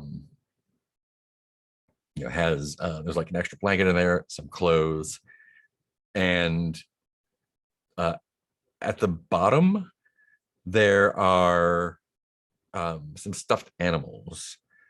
The thing is there's like a plush dinosaur and like a little like a gorilla and a little like a rabbit. It's kind of like long rabbit, but they're all just soaking wet. It looks like they were just dipped into the lake and someone stashed them in there. Erica reaches down to like, reaches down to touch the little dinosaur like she's gonna lift it up. Mhm. And as she does, the thing just like flickers, and for a brief moment is that like weird squirrel from the Happy Jacks Mhm. show, and then it's the T-Rex again. Wait, what the fuck did you just see that? Let's see what. See you pick up a stuffed animal? Oh no, it was the thing from the tape. Oh, I don't think I saw that. I mean, you're probably right. Okay, what do you make of this? Like, I don't know. this is just what happened to me. Like, I didn't go in the lake, right? And then it's all wet, and these Well, obviously you did go in did. the lake. You did go in the lake. I know you don't remember. I know. I know exactly how you feel about that. But you're right. No. There's something weird about, I mean, somebody either stashed them here or something stashed them here. I don't know. But it's definitely important. Does it look like the lock has been messed with? There's no lock. It's just got a Okay. but it doesn't look like any it looks like everything in there was like folded and put in purposefully. So if someone did put them in there, they replaced everything neatly. Well, I mean, I think it's pretty clear what happened here. Emily, the thing got her. She saw the static. It got her. Yeah. I don't we just need to figure out where this thing is. And if we're lucky, we can get these people back, or at least find them. Rifling. I'm still wanted to rifle through for any letters, diary, anything that might suggest, give us those clues about the lair. Yeah, just in her stuff or just in general around? I'm gonna keep rifling through the chest, like, looking in a makeup bag, any kind of other little place like that where people tuck letters and notes that they got. Yeah. You actually do find a like a very small leather-bound book or diary of some kind. It's it was kind of like tucked in the there's like a not a hidden panel, but just like a place where you can like slide stuff down. Probably not intentionally, just a weird construction of the chest. It's a really, really slim leather-bound book, and it seems really old. leafed through the totally not cursed old book. um, yeah, it looks just like a diary, but the hand is really difficult to read. It's like in quilly, inky, blotchy, and some of it has been some water damaged, run together. You can make out dates on them though, and the dates are from the 1540s. One entry you can kind of make out is you can kind of like tell, like pick up context from the other pages. This was a Spaniard probably, and this is the entry that you can make out clearly is from May 25th, Anno Domini 1540. It reads, a traveler has entered camp. His clothes are pale blue, frilled and tight-fitting. He speaks in quick and harsh English about needing to get back to the school dance. Father Gonzalo attends to his burns, but I fear he may not live. Okay.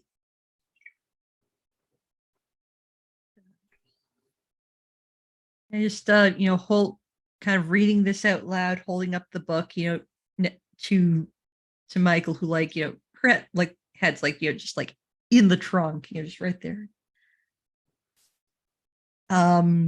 Is there a dance school around the camp? Do people ever do like that kind of stuff here? I mean, other than just normal activities, but I don't really know if they did much of that in 15 something, whenever that was dated. We've got a dancer, we've got a school that burned down. We gotta go to the records office. I think does anyone remember someone's telling you something or reading something about a school that burned down previously? No, Yeah, so I think we read it in a newspaper Yeah, about the high Yeah, school, the It was- prom or something. La Fresca. Oh. I'm going to read it back to you just to refresh your memory. That was from 1986. In the school, the prom ended abruptly when fire broke out in a gym. Over 100 students and teachers died. Not all of them from burns or smoke inhalation. Several died from blunt force trauma, 2 from wounds that suggest an animal attack, and 1 was decapitated.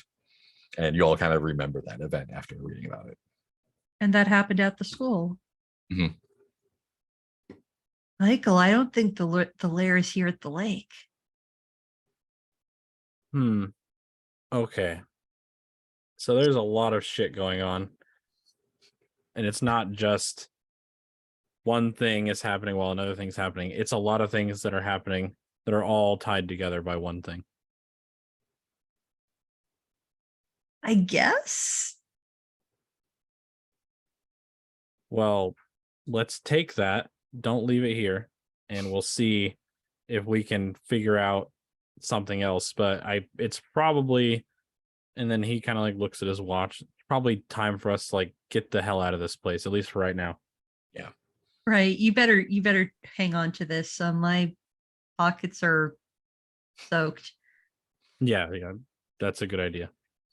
And it's probably getting towards evening time. So if y'all want to meet back at the house or somewhere else, I want to have a quick scene on the way to Bonifacius or whatever with Parker. Oh yeah. Sorry, you're going to Bonifacius. Never mind. Yeah, we'll do that.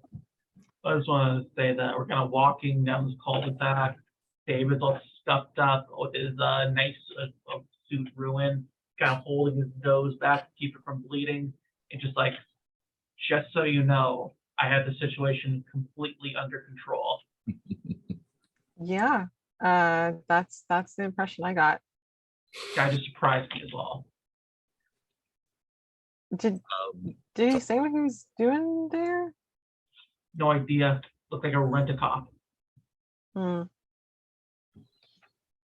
Oh, after you started walking away, He clearly went back to his house. He lives here somewhere. Okay.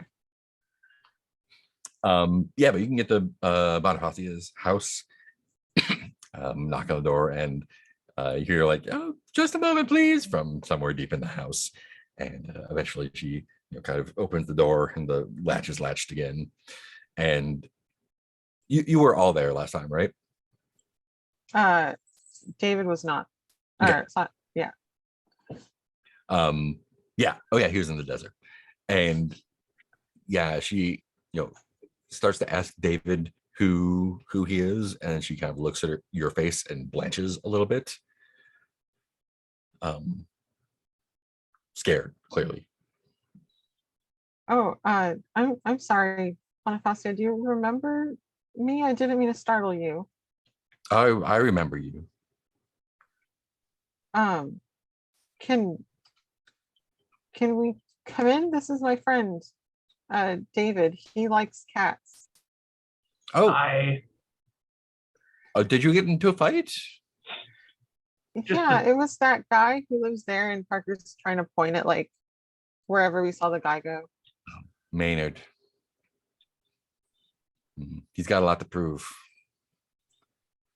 I'm sorry. I apologize for his behavior. No, you don't have to apologize for him. He was a jerk. He's got a bad temper. It's never done well for him. Yeah, and I you seem can to have such a pleasant disposition. No, he's an animal. You don't know the things he's done. Can my Come in, friend use come in. your bathroom, Yeah, Bonifacio? Or do you have more cookies? And Parker's trying to be really like nice. Yeah, she's still like a little bit wary towards you, and Of course. mostly kind of talking to David. And she kind of like shepherds him in and says, "Oh, you let me get you a cold washcloth. I'll get you some ice."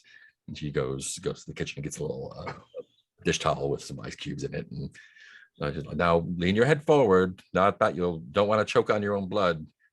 Please don't trouble yourself, ma'am. But thank you. Do you need to call the police? No. I know you don't like the police, but you? We can handle this ourselves. Just a little schoolyard spat. Oh, you've known him since school? Sorry, repeat that. You've known him since school? No, but you can find bullies all over. You can find schoolyard bullies way beyond schoolyard. Yeah. You said it's not the first time you've done something like this. He has a little bit of a troublemaker in the neighborhood. Are you talking Maynard. about, are you talking about Sid?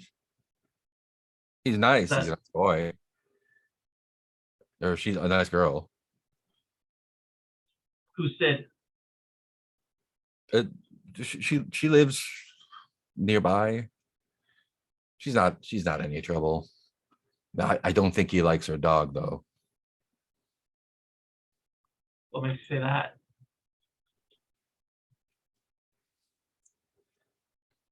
He's just an unpleasant man. He doesn't like good things. He doesn't like Carmela here either, or Kazdor. Do you? No. Rico, get off the TV. We have company. And there's half a dozen cats there.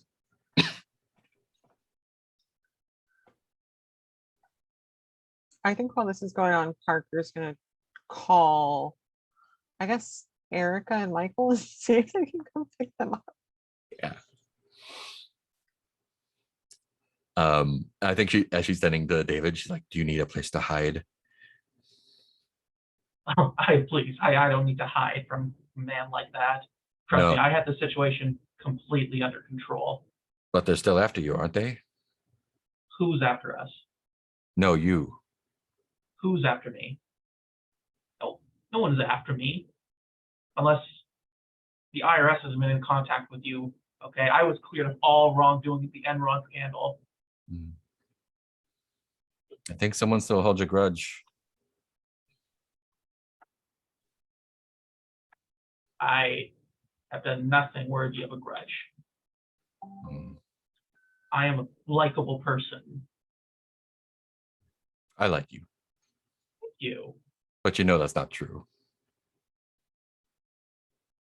Well, if someone has a problem with me, they can come up and tell me to my face instead of running around and leaving things for me to find. I'm sure they will.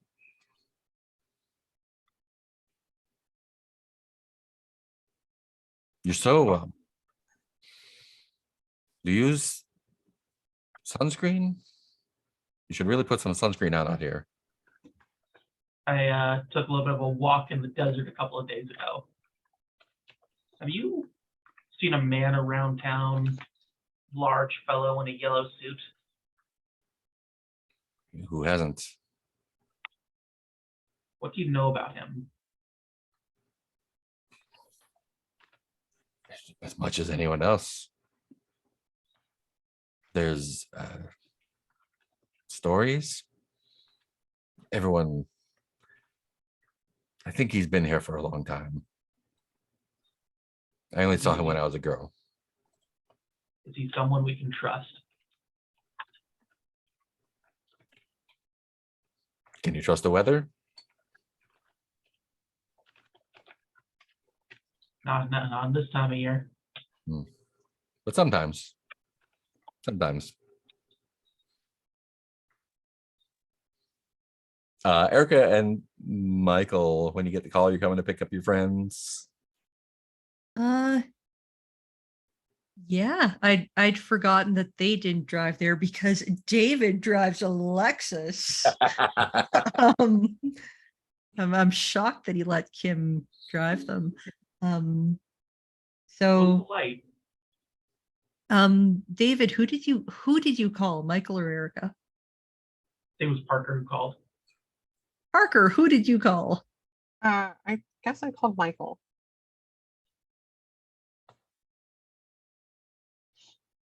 I mean, Right. he'll volunteer Erica's car.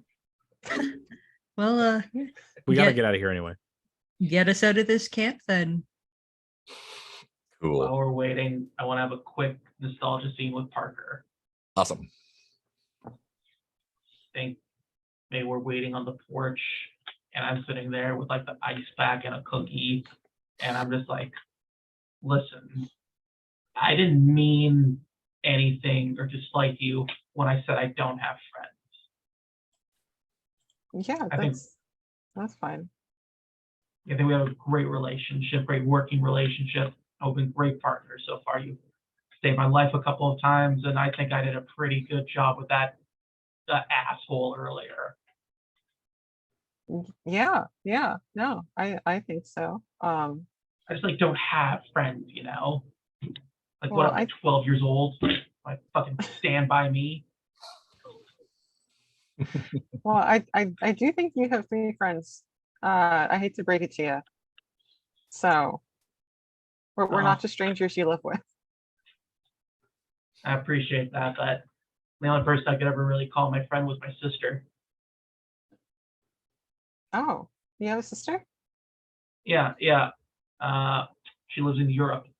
Haven't spoken to her in a few years. Our parents are real estate agents, so they travel all the time.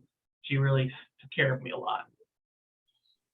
Oh, that's hard. Did something happen? I don't really want to get into it, but you Oh, know, yeah. Sorry, family stuff, you know. I get it. Like you can spend so much time with people, feel like you're closer to them than you are to anyone else, and you can know nothing about them, you know? Yeah. No, I get that. So like Twin Peaks. Even in a small town, there's so many mysteries and everyone has a story if you dig deep enough. Did you watch I- Twin Peaks, Parker? Do they have that in prison? I I can promise my whole life was not just those 5 years I was in Of course, prison. of course. I didn't want to imply that your time in prison defines you. I'm just dealing with that. I'm just grappling with it. Admittedly, I know a lot of people who are in prison right now, but not for like murder. Yeah. I caught a little bit of Twin Peaks. Cool. Cool. Who's your favorite character? The cop. Oh yeah, yeah, he was pretty cool. Mhm. Parker, you get to find a clue, and you can both clear your conditions there. What did I end up taking from the fight earlier? You didn't take anything. You got Okay. ditched like him. Then I will clear compelled by blood. Yeah. It's not just Ew. compelled by damn fine coffee. Yes. Um,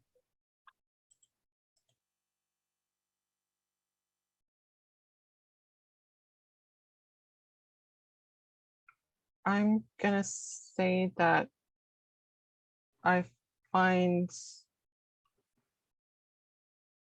maybe like whenever I was in Bonifacio's house or something, or maybe just out and about in this neighborhood, I found a receipt. And there seems to be like like a note scribbled on the back. What does the note say? Um,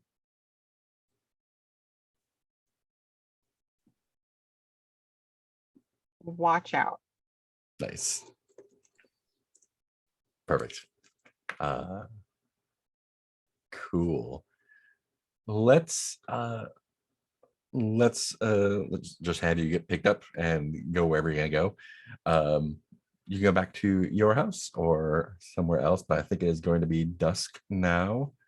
So boom.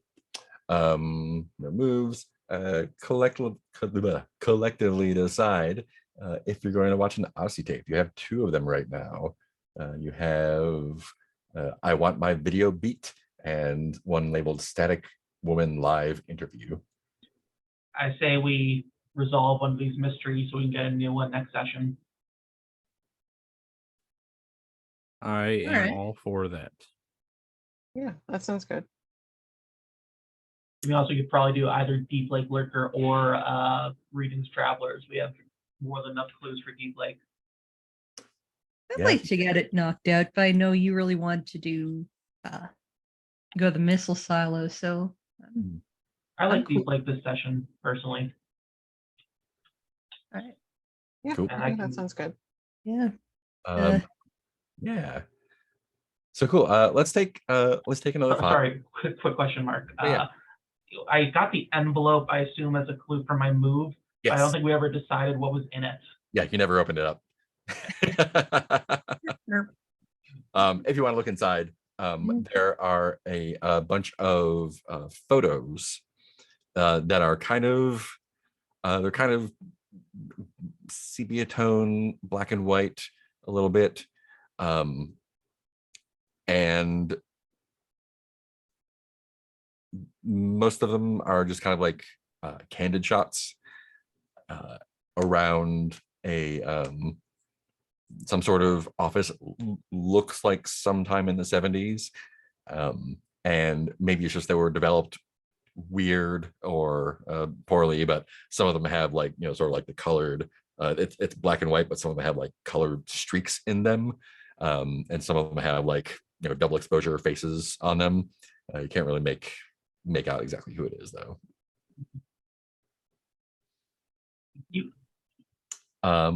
Cool. So if you want to do Deep Lake Lurker, answer that question. Let's take five. Think about it, and we'll come back and answer that question. Cool.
Also started raining pretty hard over here.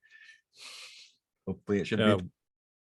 Is it pretty warm over there? I mean, I assume. I guess It's like 75. where I am, that's very warm. So Yeah. Still nice and Yeah. cool right now. Where I'm from, 75 is unlivable Celsius. Yep. Yeah. Especially with how muggy it is there. Ugh. Yeah. Yeah, it should be fun in a few days. We're weeding the garden tonight or this afternoon. It's not gonna get any better. Yep. Yep. Cool. So it sounds like we want to answer the question, where is the creature's lair? Our available clues are a broken canoe or kayak wreck, Jessica's diary filled with I am next, I am next, I am next, the bones of a human finger perfectly cleaned, a long-lasting yellow haze that hangs over the lake, and a collection of soaked stuffed animals. Could that yellow haze be similar to the sepia tone of the photographs I just received? Hmm. Oh, I like that. Oh yeah, and you have a bunch of clues. Yeah, we have a bunch of clues. I still really like the idea of connecting the traveler and and then the stuffed animals to the school that burnt down. Hmm. That like because especially with this being a creature born of fear and belief and superstition, etc., that the school is the lair. What if the photographs I have are from like an office building? They're from like a school office of that high school. And what if Jessica's diary with repeating phrase wasn't something she wrote like at the time? It was written by future Jessica and sent back in time. Hmm. That's amazing. Because that Like picks a up warning with to herself. yeah. Y'all didn't see it watching the stream, but Rue was theorizing in the chat here Mhm. about time and place. Yeah. Yeah.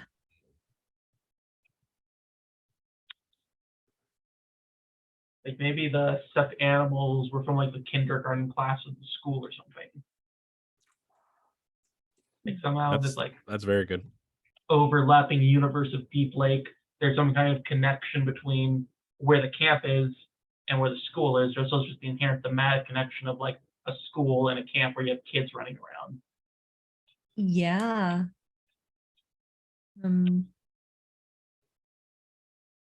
Broken canoe kayak rack. Maybe one of the people who was taken by the lurker was a shop teacher at the school, so that's why it never got fixed. Hmm. His spirits just kind of like keeping it in limbo until things are rested. Maybe the human bone finger wasn't cleaned, but somehow enough time passed, any material attached to it just, with time disintegrated. Or how mummification works. And maybe it's this yellow haze that somehow is kind of the gateway between the Hmm. camp and the school. Yeah, it can be like Yeah. a mist situation. Yeah. Yeah.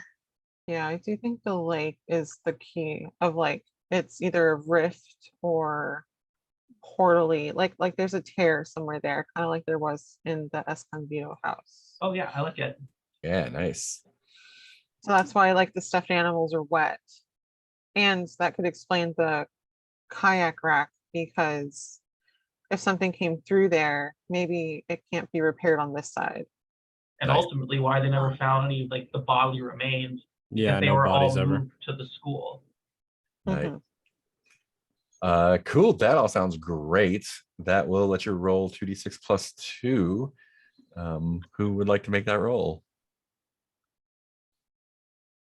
I love the rift idea. That's super awesome. I don't mind rolling. Go for it. Your dice are hot tonight. All right. I've so said the Oh, you it's just two- said it. You Last said it. words. I Yeah, know. don't I just say said it. the cursed words. All right, so 2d6 plus 2. Okay. Let me see. That is a 10. Yeah. Nice. Okay. All right. Cool. That is, you are correct. So the answer is they're at the school. Cool. Fantastic. Now, are they at school right now, the remains, or are they in the school in the past? Yeah, that's part of your answer. So what do you think? I like the idea of going back in time.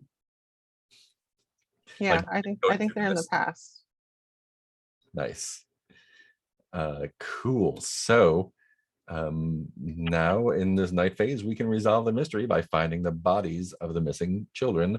And then, if you wish, find a way to contain or destroy the deep lake lurker. Can't burn down a lake, unfortunately. Well, Not Well, without now But we school- can try. we can try. Oh my God, what if we go to the school and it's the night of the prom? Ooh. Yes, let's go to prom. Oh, Okay. I love Cool. So it is officially night phase then, I believe. Yep, no Aussie tape tonight. Boom. Cool. So you're gonna try to enter it through the lake. Cool. And I think we can say that you can easily get there. You can sneak to the boathouse, quietly get a boat if you want to do it that way. How do you want to enter the mist?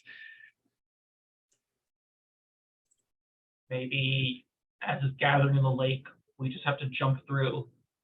Yeah, I think we all have to get in the water.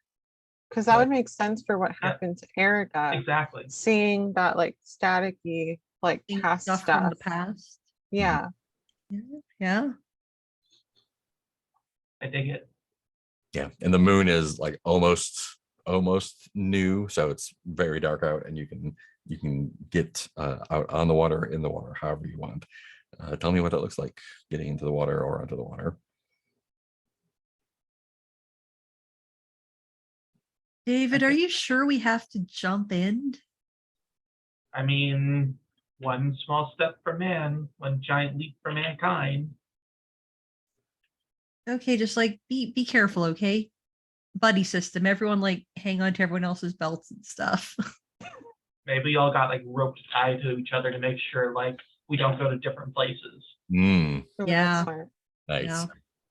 Yeah. So are you just like walking into the water? I think we Maybe did get a kayak or canoe or Yeah. something, and then so we're in the middle of the lake. Cool. And I think at this point, yeah, I think Michael is the one that sees it first. You notice that like this yellow mist kind of rising up out of the water, and like you see it like full on, it's pea soup. And then I think eventually Erica and David and Parker start to like see it, and it just takes a little while, but it's definitely this thick kind of like it's kind of like sulfury and honey smell. All Yeah. right. Well, It's we're sweet here egg or sweet skunk. and it's here. So I'll take the leap if nobody else wants to. I came here when I was a kid. I mean, this didn't happen to me when I was a kid, but you know, We go in together. We're going Yeah, in at the same time. And I reach We- out and grab Michael's hand in one hand and Parker's hand in the other. Yeah. Are you doing and then- the rope thing, or are you just grabbing on? Both. the both. Yeah. So it's Michael, Erica, Parker, David. It sounds like. Yeah, I think wanna Parker say- will grab David's hand and be like, "See, this is the friend way," and like really like friend. We are friends. Please. Now step into the water. please don't ruin this for me. Awesome. I think it's cool if the surface of the water Yeah, becomes and reflective like a TV Oh, that's great. screen. yeah, and it Almost starts. Yeah, staticky. Static starts yeah, it'd coming. be cool. The static is kind of hovering above Yeah. the water a little, like just a little bit above the water. And Yeah. Michael like kind of tugs a little bit, and then he inadvertently tugs Erica and Parker. So, and he definitely is going to kiss her before they jump in the water. Ooh. While everybody's holding hands. Now everybody's awkward. Nice. Um, For luck. For one luck. note. I think David is going to be the one that's hanging on to the next victim condition now, since he went in last. Damn it. This condition can only be cleared by containing or destroying the deep lake lurker. So if you resolve the mystery without doing that, this will be a permanent condition. Got it. Full disclosure. So yeah, I think and like immediately as it's clear that your intention is to jump in, the sort of haze of static like almost just like engulfs you and pulls you under. So I guess this is a question for Michael, since you went in first. What are you afraid might happen if you don't time travel?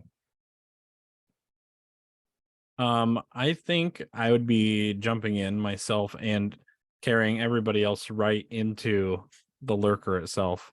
Hmm. Yeah, I think it's even worse than that. I think not only encountering the lurker, but kind of dissolving into static and becoming part of it. Sensitivity roll for sure.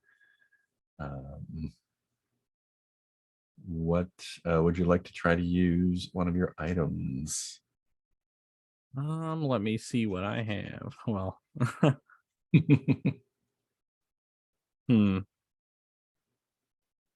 I think that it'll be definitely more of a mental thing, but he'll be thinking about kind of his mask, and maybe something comes up where he remembers that, like, thinking about his mask triggers from when he him thinking about when he was a kid, and he probably like came face to face with it before with the lurker. And maybe that's like that can tie all the way back to why he started getting into like monster movies and stuff like that. Nice. Maybe he even he didn't start the legend, but you know, I'm sure his emotion helped make it true. Nice. Cool. So that's gonna be 3 dice. Take the top 2 and subtract 1.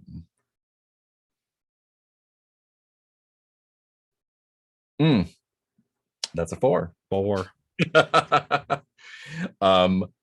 Yeah, I think like as soon as you go over, you realize you've made a terrible mistake. You kind of, your mind kind of separates. You're kind of like watching your body, like the instant you hit the water, you get that sort of dissociation, and you just like placidly let go and start sinking to the bottom, and you can kind of like see your body dissolving like it was made of sugar. The rest of you can also see this, and as soon as the person in front of you touches, and David, you're the last one, and like I think you're like, oh no, no, no, no, no, no, no, no, no, and splash. Unless you want to TPK it, do you want to turn a key? No, I think that we just lose. Yeah, Okay, I'll it was turn a great characters for everyone. campaign. Thank you. It's been great. 6 weeks or yeah, 7 or 8 weeks. I'll turn Key of Desolation, the Fathomless Well. Nice. So that's going to increase your sensitivity by 1. Would it come in handy? Cool. So yeah.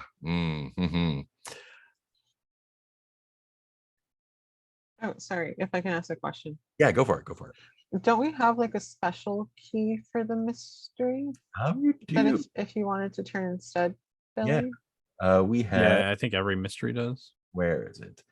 It's the key of the shutter. I'd be perfectly cool with using the mystery key to prevent a TPK. Yeah. What is it? I don't have my Deep Lake mystery Oh. open. You don't know yet, but it's about a memory about the lake. Oh, I mean, yeah, sure, I'll use it. That's fine. Cool. So each latchkey is going to narrate a flashback to something fun that happened one summer at Pine Rock Ridge. Why does that memory make you now flinch? I got one. And Pine Rock Ridge is the name of the camp. I think one summer I was there and my sister was a camp counselor. And I think what ended up happening was like one night we like snuck off, or maybe actually I want to say she made a surprise for me on my birthday, and we ended up sneaking out of the camp at night and going on the lake to eat the cake in secret. And in retrospect, it just is a very bitter memory for David. Nice. I got one. When Erica was 13, because she never went to this camp as a camper, but when she was 13, her best friend Maria was a camper, and Maria's parents invited Erica to come drive along to like go pick Maria up from camp at the end of the summer. And it was this awesome car ride out there with these two super cool adults who had a great relationship with each other and with their daughter. And they went to the camp, and then as these things do, there was a lot of time before actually getting back into the car to go home. So Erica and Maria ran around the camp for a bit,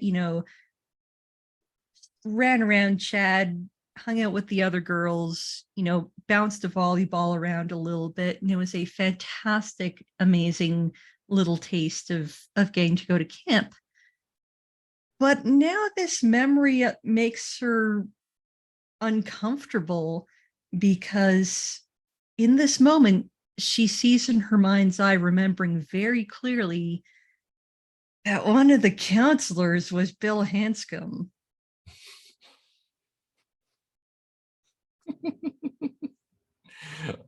Awesome.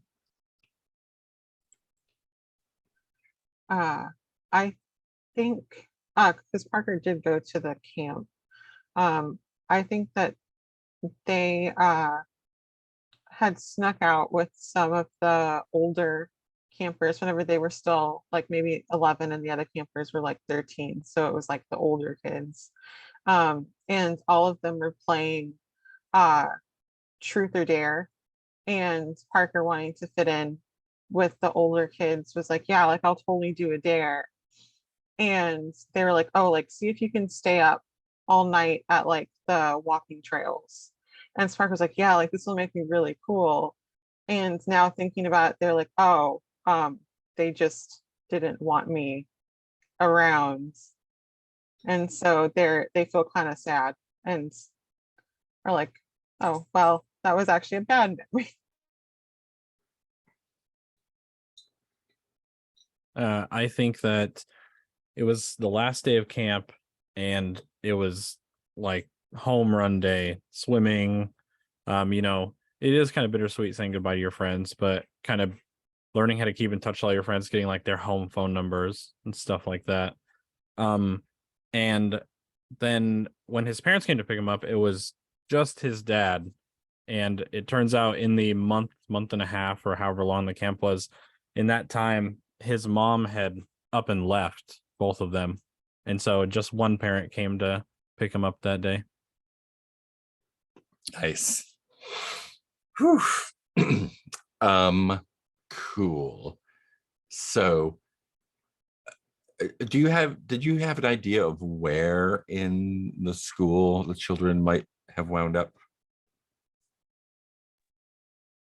Maybe the boiler room.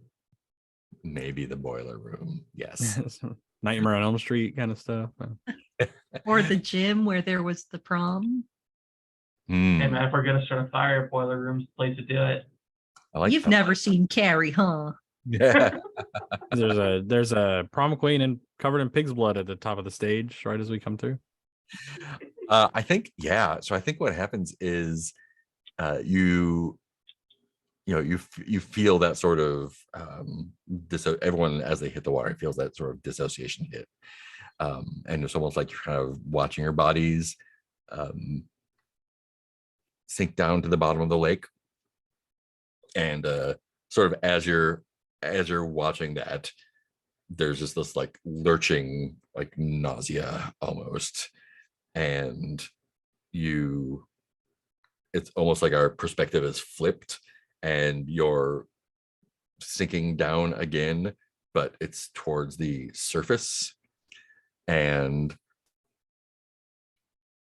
you all one at a time plop out of the ceiling of a dark concrete room with lots of equipment and boiler. The heater for the entire school is there, steam pipes and everything. And I'm gonna roll a die just to make the decision for me here. Okay, cool. And you hear a ruckus upstairs, or from above you. What do you do?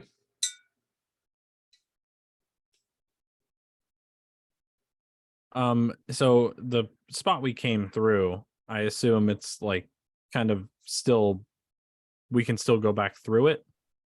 You don't know. It just looks like a Not regular. sure. Yeah. All right. Well, undo the rope and basically, do the whole like, all right, this thing is gotta be here. So no splitting the party unless it's absolutely necessary. I've watched Maybe we enough should of these movies to know. We should No keep the splitting rope. up. And try not to think about it. Like it's probably like some kind of Ghostbusters shit where if you think too hard about the lurker, it'll like manifest. Well, that's just making me think of it more. David! Definitely don't say its name though. Oh shit, I just said its name. Damn it, Erica. Stop thinking about the monsters. Stop thinking about the deep lake lurker. Okay. And then he'll kind of pull everybody with him and go towards the ruckus that you pointed out. Yeah. Let's go. The All right, I'll the rooms and passages that you are in are very have that same sort of yellow. It feels like steam. It's very hot. You can feel it dripping down as you're walking through, and yeah, you're eventually able to. There's some twists and turns. It's still very, very hot, very, very humid. Steam kind of like not shooting out of pipes, but definitely like coming off of them. And it's pretty easy to navigate to the stairs because the ruckus gets louder as you get to them, and you emerge from a door into a hallway. It is mostly dark. It's got the lockers on either side for most of them and doors that open to schoolrooms. But the ruckus you hear is now very clear coming from the end of the hall. And you see there's a lot of screaming, and you see what must be flames flickering from around the corner. What do you do? I want to run towards the flame and start screaming, Emily Beaumont. I'm picturing David like running and then get like whoa, like jerked back because we're all roped together. We did take off the rope. Michael mentioned that. Yeah, we took it off. But Okay. still I'll go with David as he's running up there, basically kind of mimicking what he's doing, running towards the door. Nice. I'm definitely in there with you because Yeah. Erica was clinging on to Michael's hand the whole time. So now it's Oh like yeah, he was not Yeah. letting her go either. Nice. Yeah. Parker, same thing. Yeah, still running after them. Cool. So you get to the end of the hallway and turn it, and it's another hallway. There's lockers, and this is clearly where the why are we doing this? My Alexa is chatty tonight. And you see a couple sets of double doors. There's smoke billowing out of them, screaming inside. And when there's still like a lot of smoke and steam, and it's really, really hard to see what's going on. I guess David is the first one to get there, and the double doors.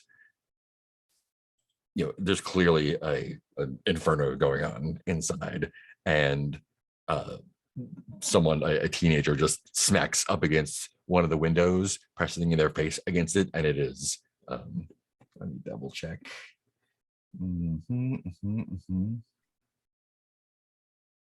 Great. Yeah, and they're just like burned all down one side of the face, and they're like pounding on the window and trying to like rattling the doors, and they're not opening. I try to pull the door open from the outside. Yeah, it's stuck or locked. It's hard to tell. Or like burning hot. Yeah, it is definitely burning hot. Do you want to try to do a night move with vitality to pull it open? Yes. Cool. Are there help rolls in this game? There are not help rolls in this game. Jason hates them. Okay. Yeah, Jason hates them. Yeah. Wow. He Good does. job, Jason. Even in Helping's- trophy, they're like backhanded help rolls. It's hilarious. I know that's Helping- not Jason, but Helping is cool, Anyways. Sweet. Moral So the support. vitality roll. I'm gonna give you the choice. You can either roll with disadvantage, or you can, just for making the roll, take a condition, burned hands. Ooh. I'll take the condition. I'll take the disadvantage. Cool. So we're gonna be rolling 3 dice. Take the lower 2 and adding nothing. And yeah, no items to use. 5. 5. Oh boy. Yeah. Okay. So yeah, the person banging on the window kind of looks familiar. Who is it? I want to say it's the shirtless camp counselor we talked to a few days ago. Yeah, it is. And he's like his hair is half burned off.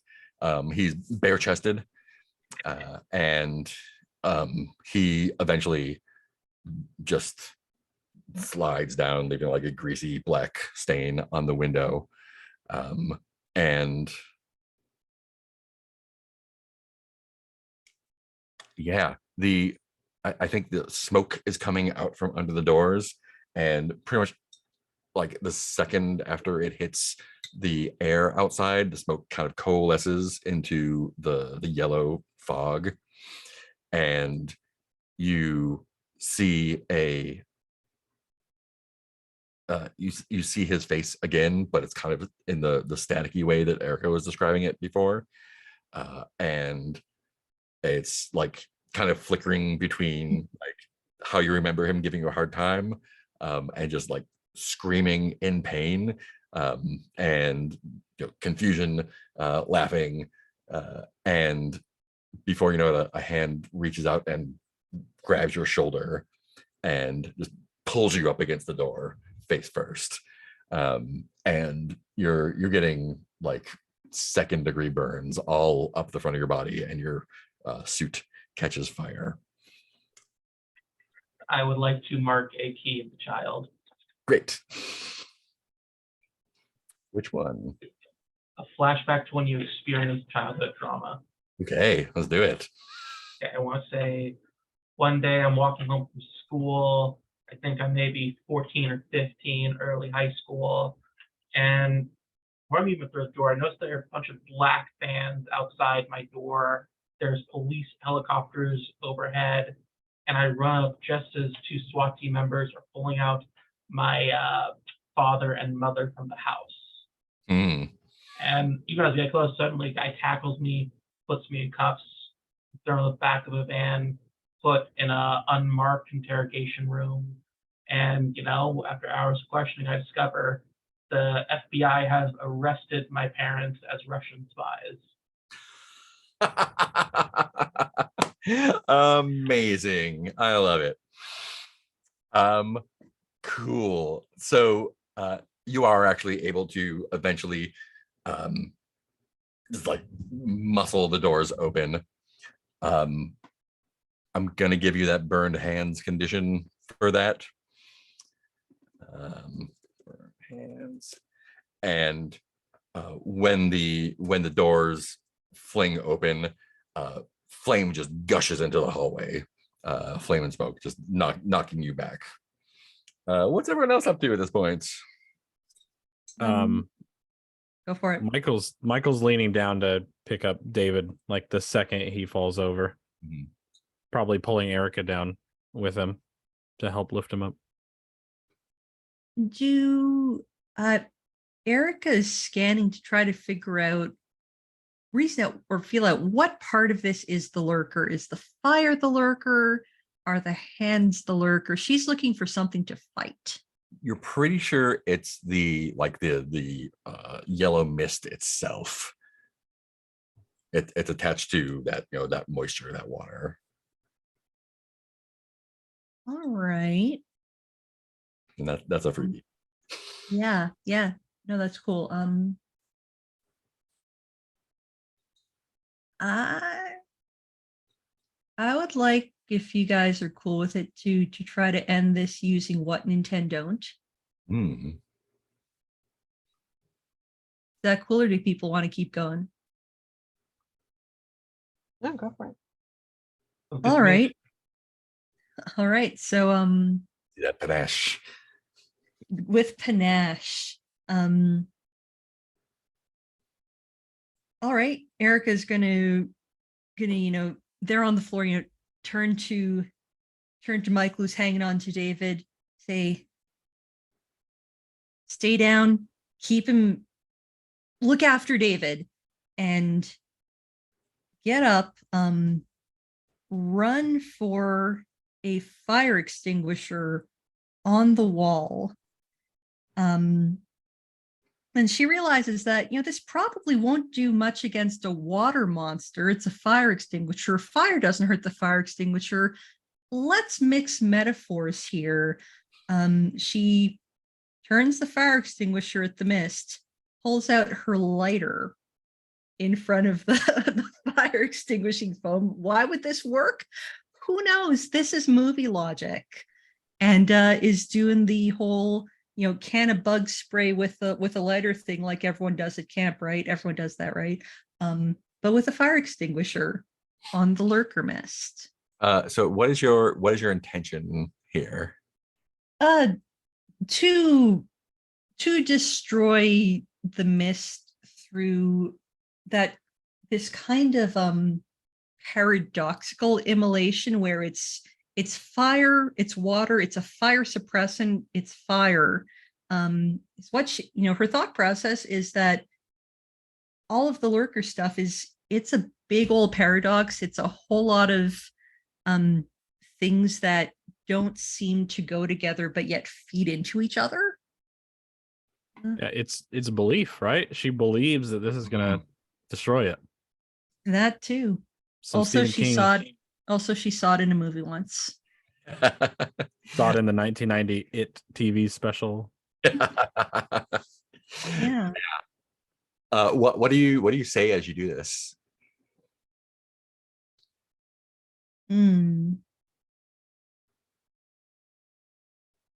Got to keep going with the classics. Just yells, "Get away from them, you bitch!"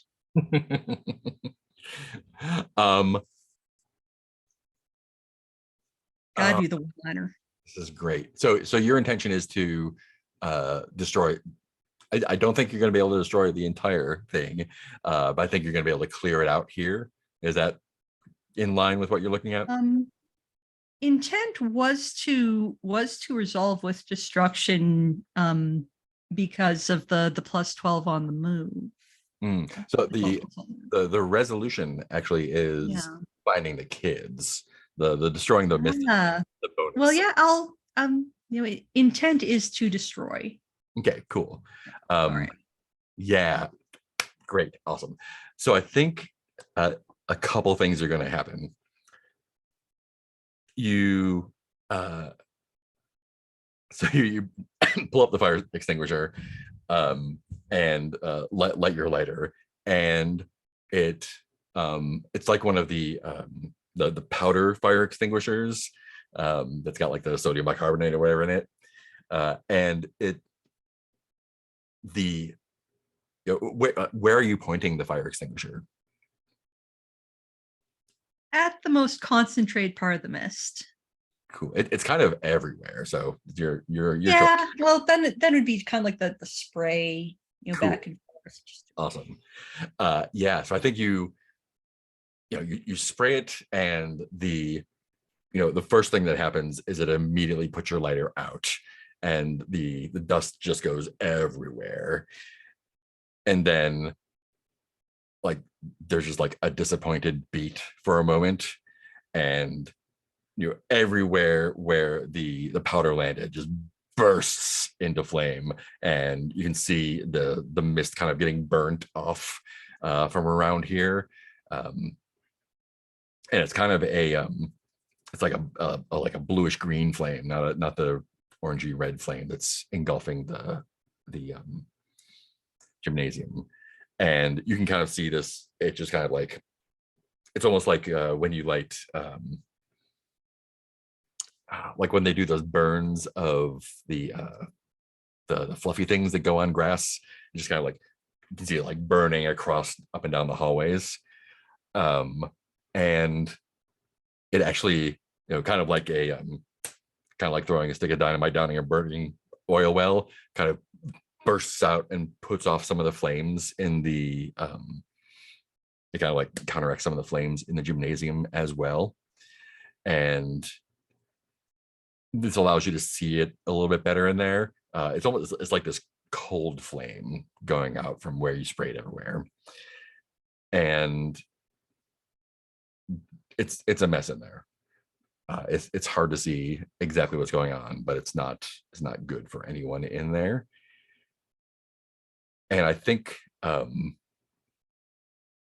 what happens is the audience sees a clock on the wall, like the school clocks that like they don't have the second hand, they just like tick forward when the minute goes.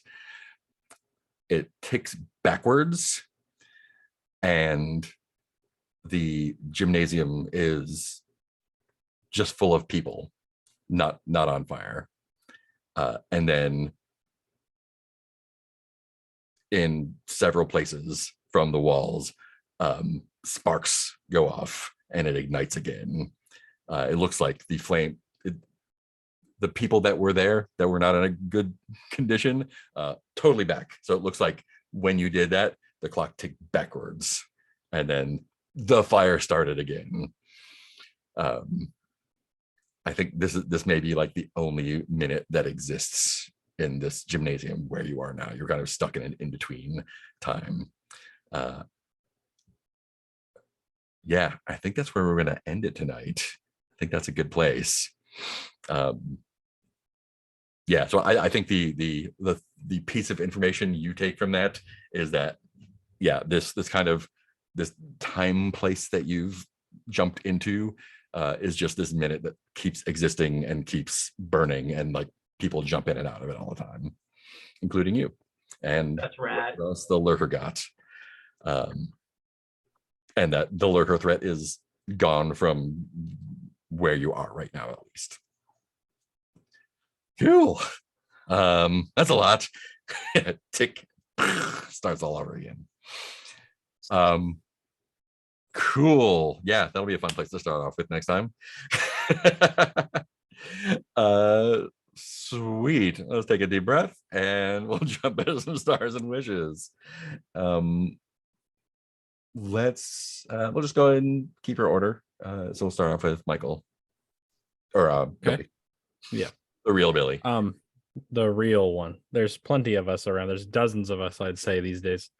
Uh, I really, well, first of all, star to Mark for all the creepy stuff this session. I was really glad to get like 3/4 of a session of creepy stuff, and I know usually it's relegated to about a quarter, so that's great. And I really like once again all the NPC stuff. The Camp Billy was fun. I like that guy. That guy reminds me of somebody I knew in real life, funny enough, a long time ago. I mean, I'm not that old, but still. And I am going back to, for viewers or listeners, in our Discord, Rue had drawn Contractor Parker. And so that's all I was thinking about during that scene. So that was a star to you because that was so good. Jumping in, like being professional about it was great. And for Sasha, I really, really liked the, once again, I'm going to name drop Billy Club scene, and just wrenching it from somebody in a suit on top of that was even more perfect. And then of course Ellie with the whole playing up the going to the lake bit and the what are we bit. That was a conversation that I knew I was not going to handle very well as a player. So thankfully her and I had talked about it beforehand, because I'm not really good with that stuff in real life or in fake life. Who'd have thought? And it was just so much fun to have that, like, yeah, so about Burger King in the car. That was just so much fun. And wishes is to pick up exactly where we left off next week. That's my wish. Awesome. Thank you. Up next is Ellie. Yeah, there are not dozens of us. True. Wow. Stars. Yeah, that was a night. Big ol' stars to my gosh, what are your real names? Rue and Sasha for those backstory drops. That was really cool how they came out. I love how they both riffed off stuff that's happening in game. Super excited about the weird whole crime you maybe didn't commit thing. I'm super excited about the whole Russian spy parents now that the Men in Black are stalking David. Super excited about I just completely lost my train of thought. Stars for Billy for the lake, for that whole lake bit. That was super fun. Yeah, we did chat about this stuff a lot, just to feel things out, get a plan.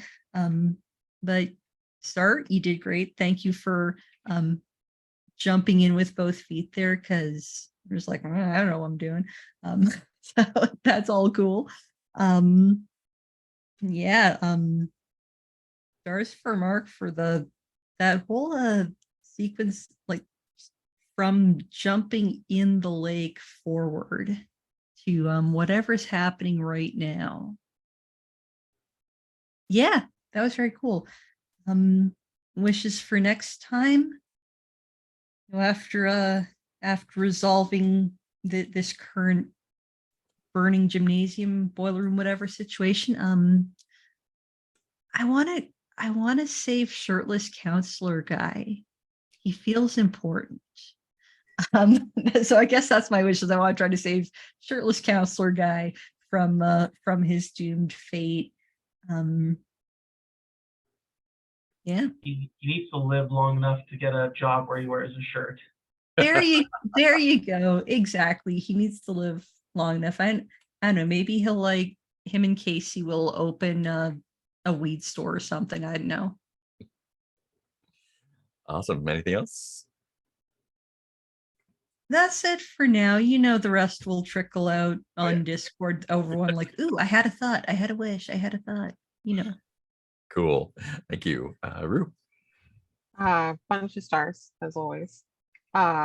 Mark, you played a lot of angry people this time, and it was really good. And they all felt like super different angry, but that was fun to interact with. And also, yeah, great job handling our Buck Wild answer to what's going on here. I'm really excited for you to have this week to figure out what's going on. Ellie, I really like that car confession scene. I know you've been sort of hinting about it on Discord that you guys had talked about it. So that's exciting to see in real life. I'm totally a shipper of you two. I also really like the way that you played Erica not believing that she went into the lake. I really like that sort of dazedness of like, I know that didn't happen, but what's going on here? For Billy, I also really like the way that you handled, of course, the car confession scene was my favorite. But also the protective side of Michael and just like, I'm gonna make sure that, Erica's okay and stuff. I really like that different side of him. And then for Sasha, I really liked David getting into a fight and being like, yeah, I totally had that guy. That was super like out of character, but I thought that was perfect in character as well. And then of course the big reveal of your parents were spies. I'm really excited to see where that goes.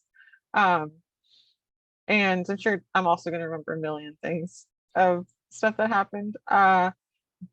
But I guess my wishes are, I do want to see where this goes, and hopefully we can get back to our time safely. And then I do want to have this movie watching party and just invite a bunch of NPCs to see this Odyssey tape next time. And I actually, yeah, it's gonna be Mark, you're gonna have to do a lot of voices all talking to everyone. I can do The that. Bill, Randy, Angie watch party. Yeah. I need to, Erica needs to like, talk to Bill. Yeah. And Angie. Don't forget Angie. Michael Yeah, needs and- to talk to Angie. That's not my problem. Yeah. And I do want Randy to like just occasionally be on our couch and be like, hey, I live here now too sometimes.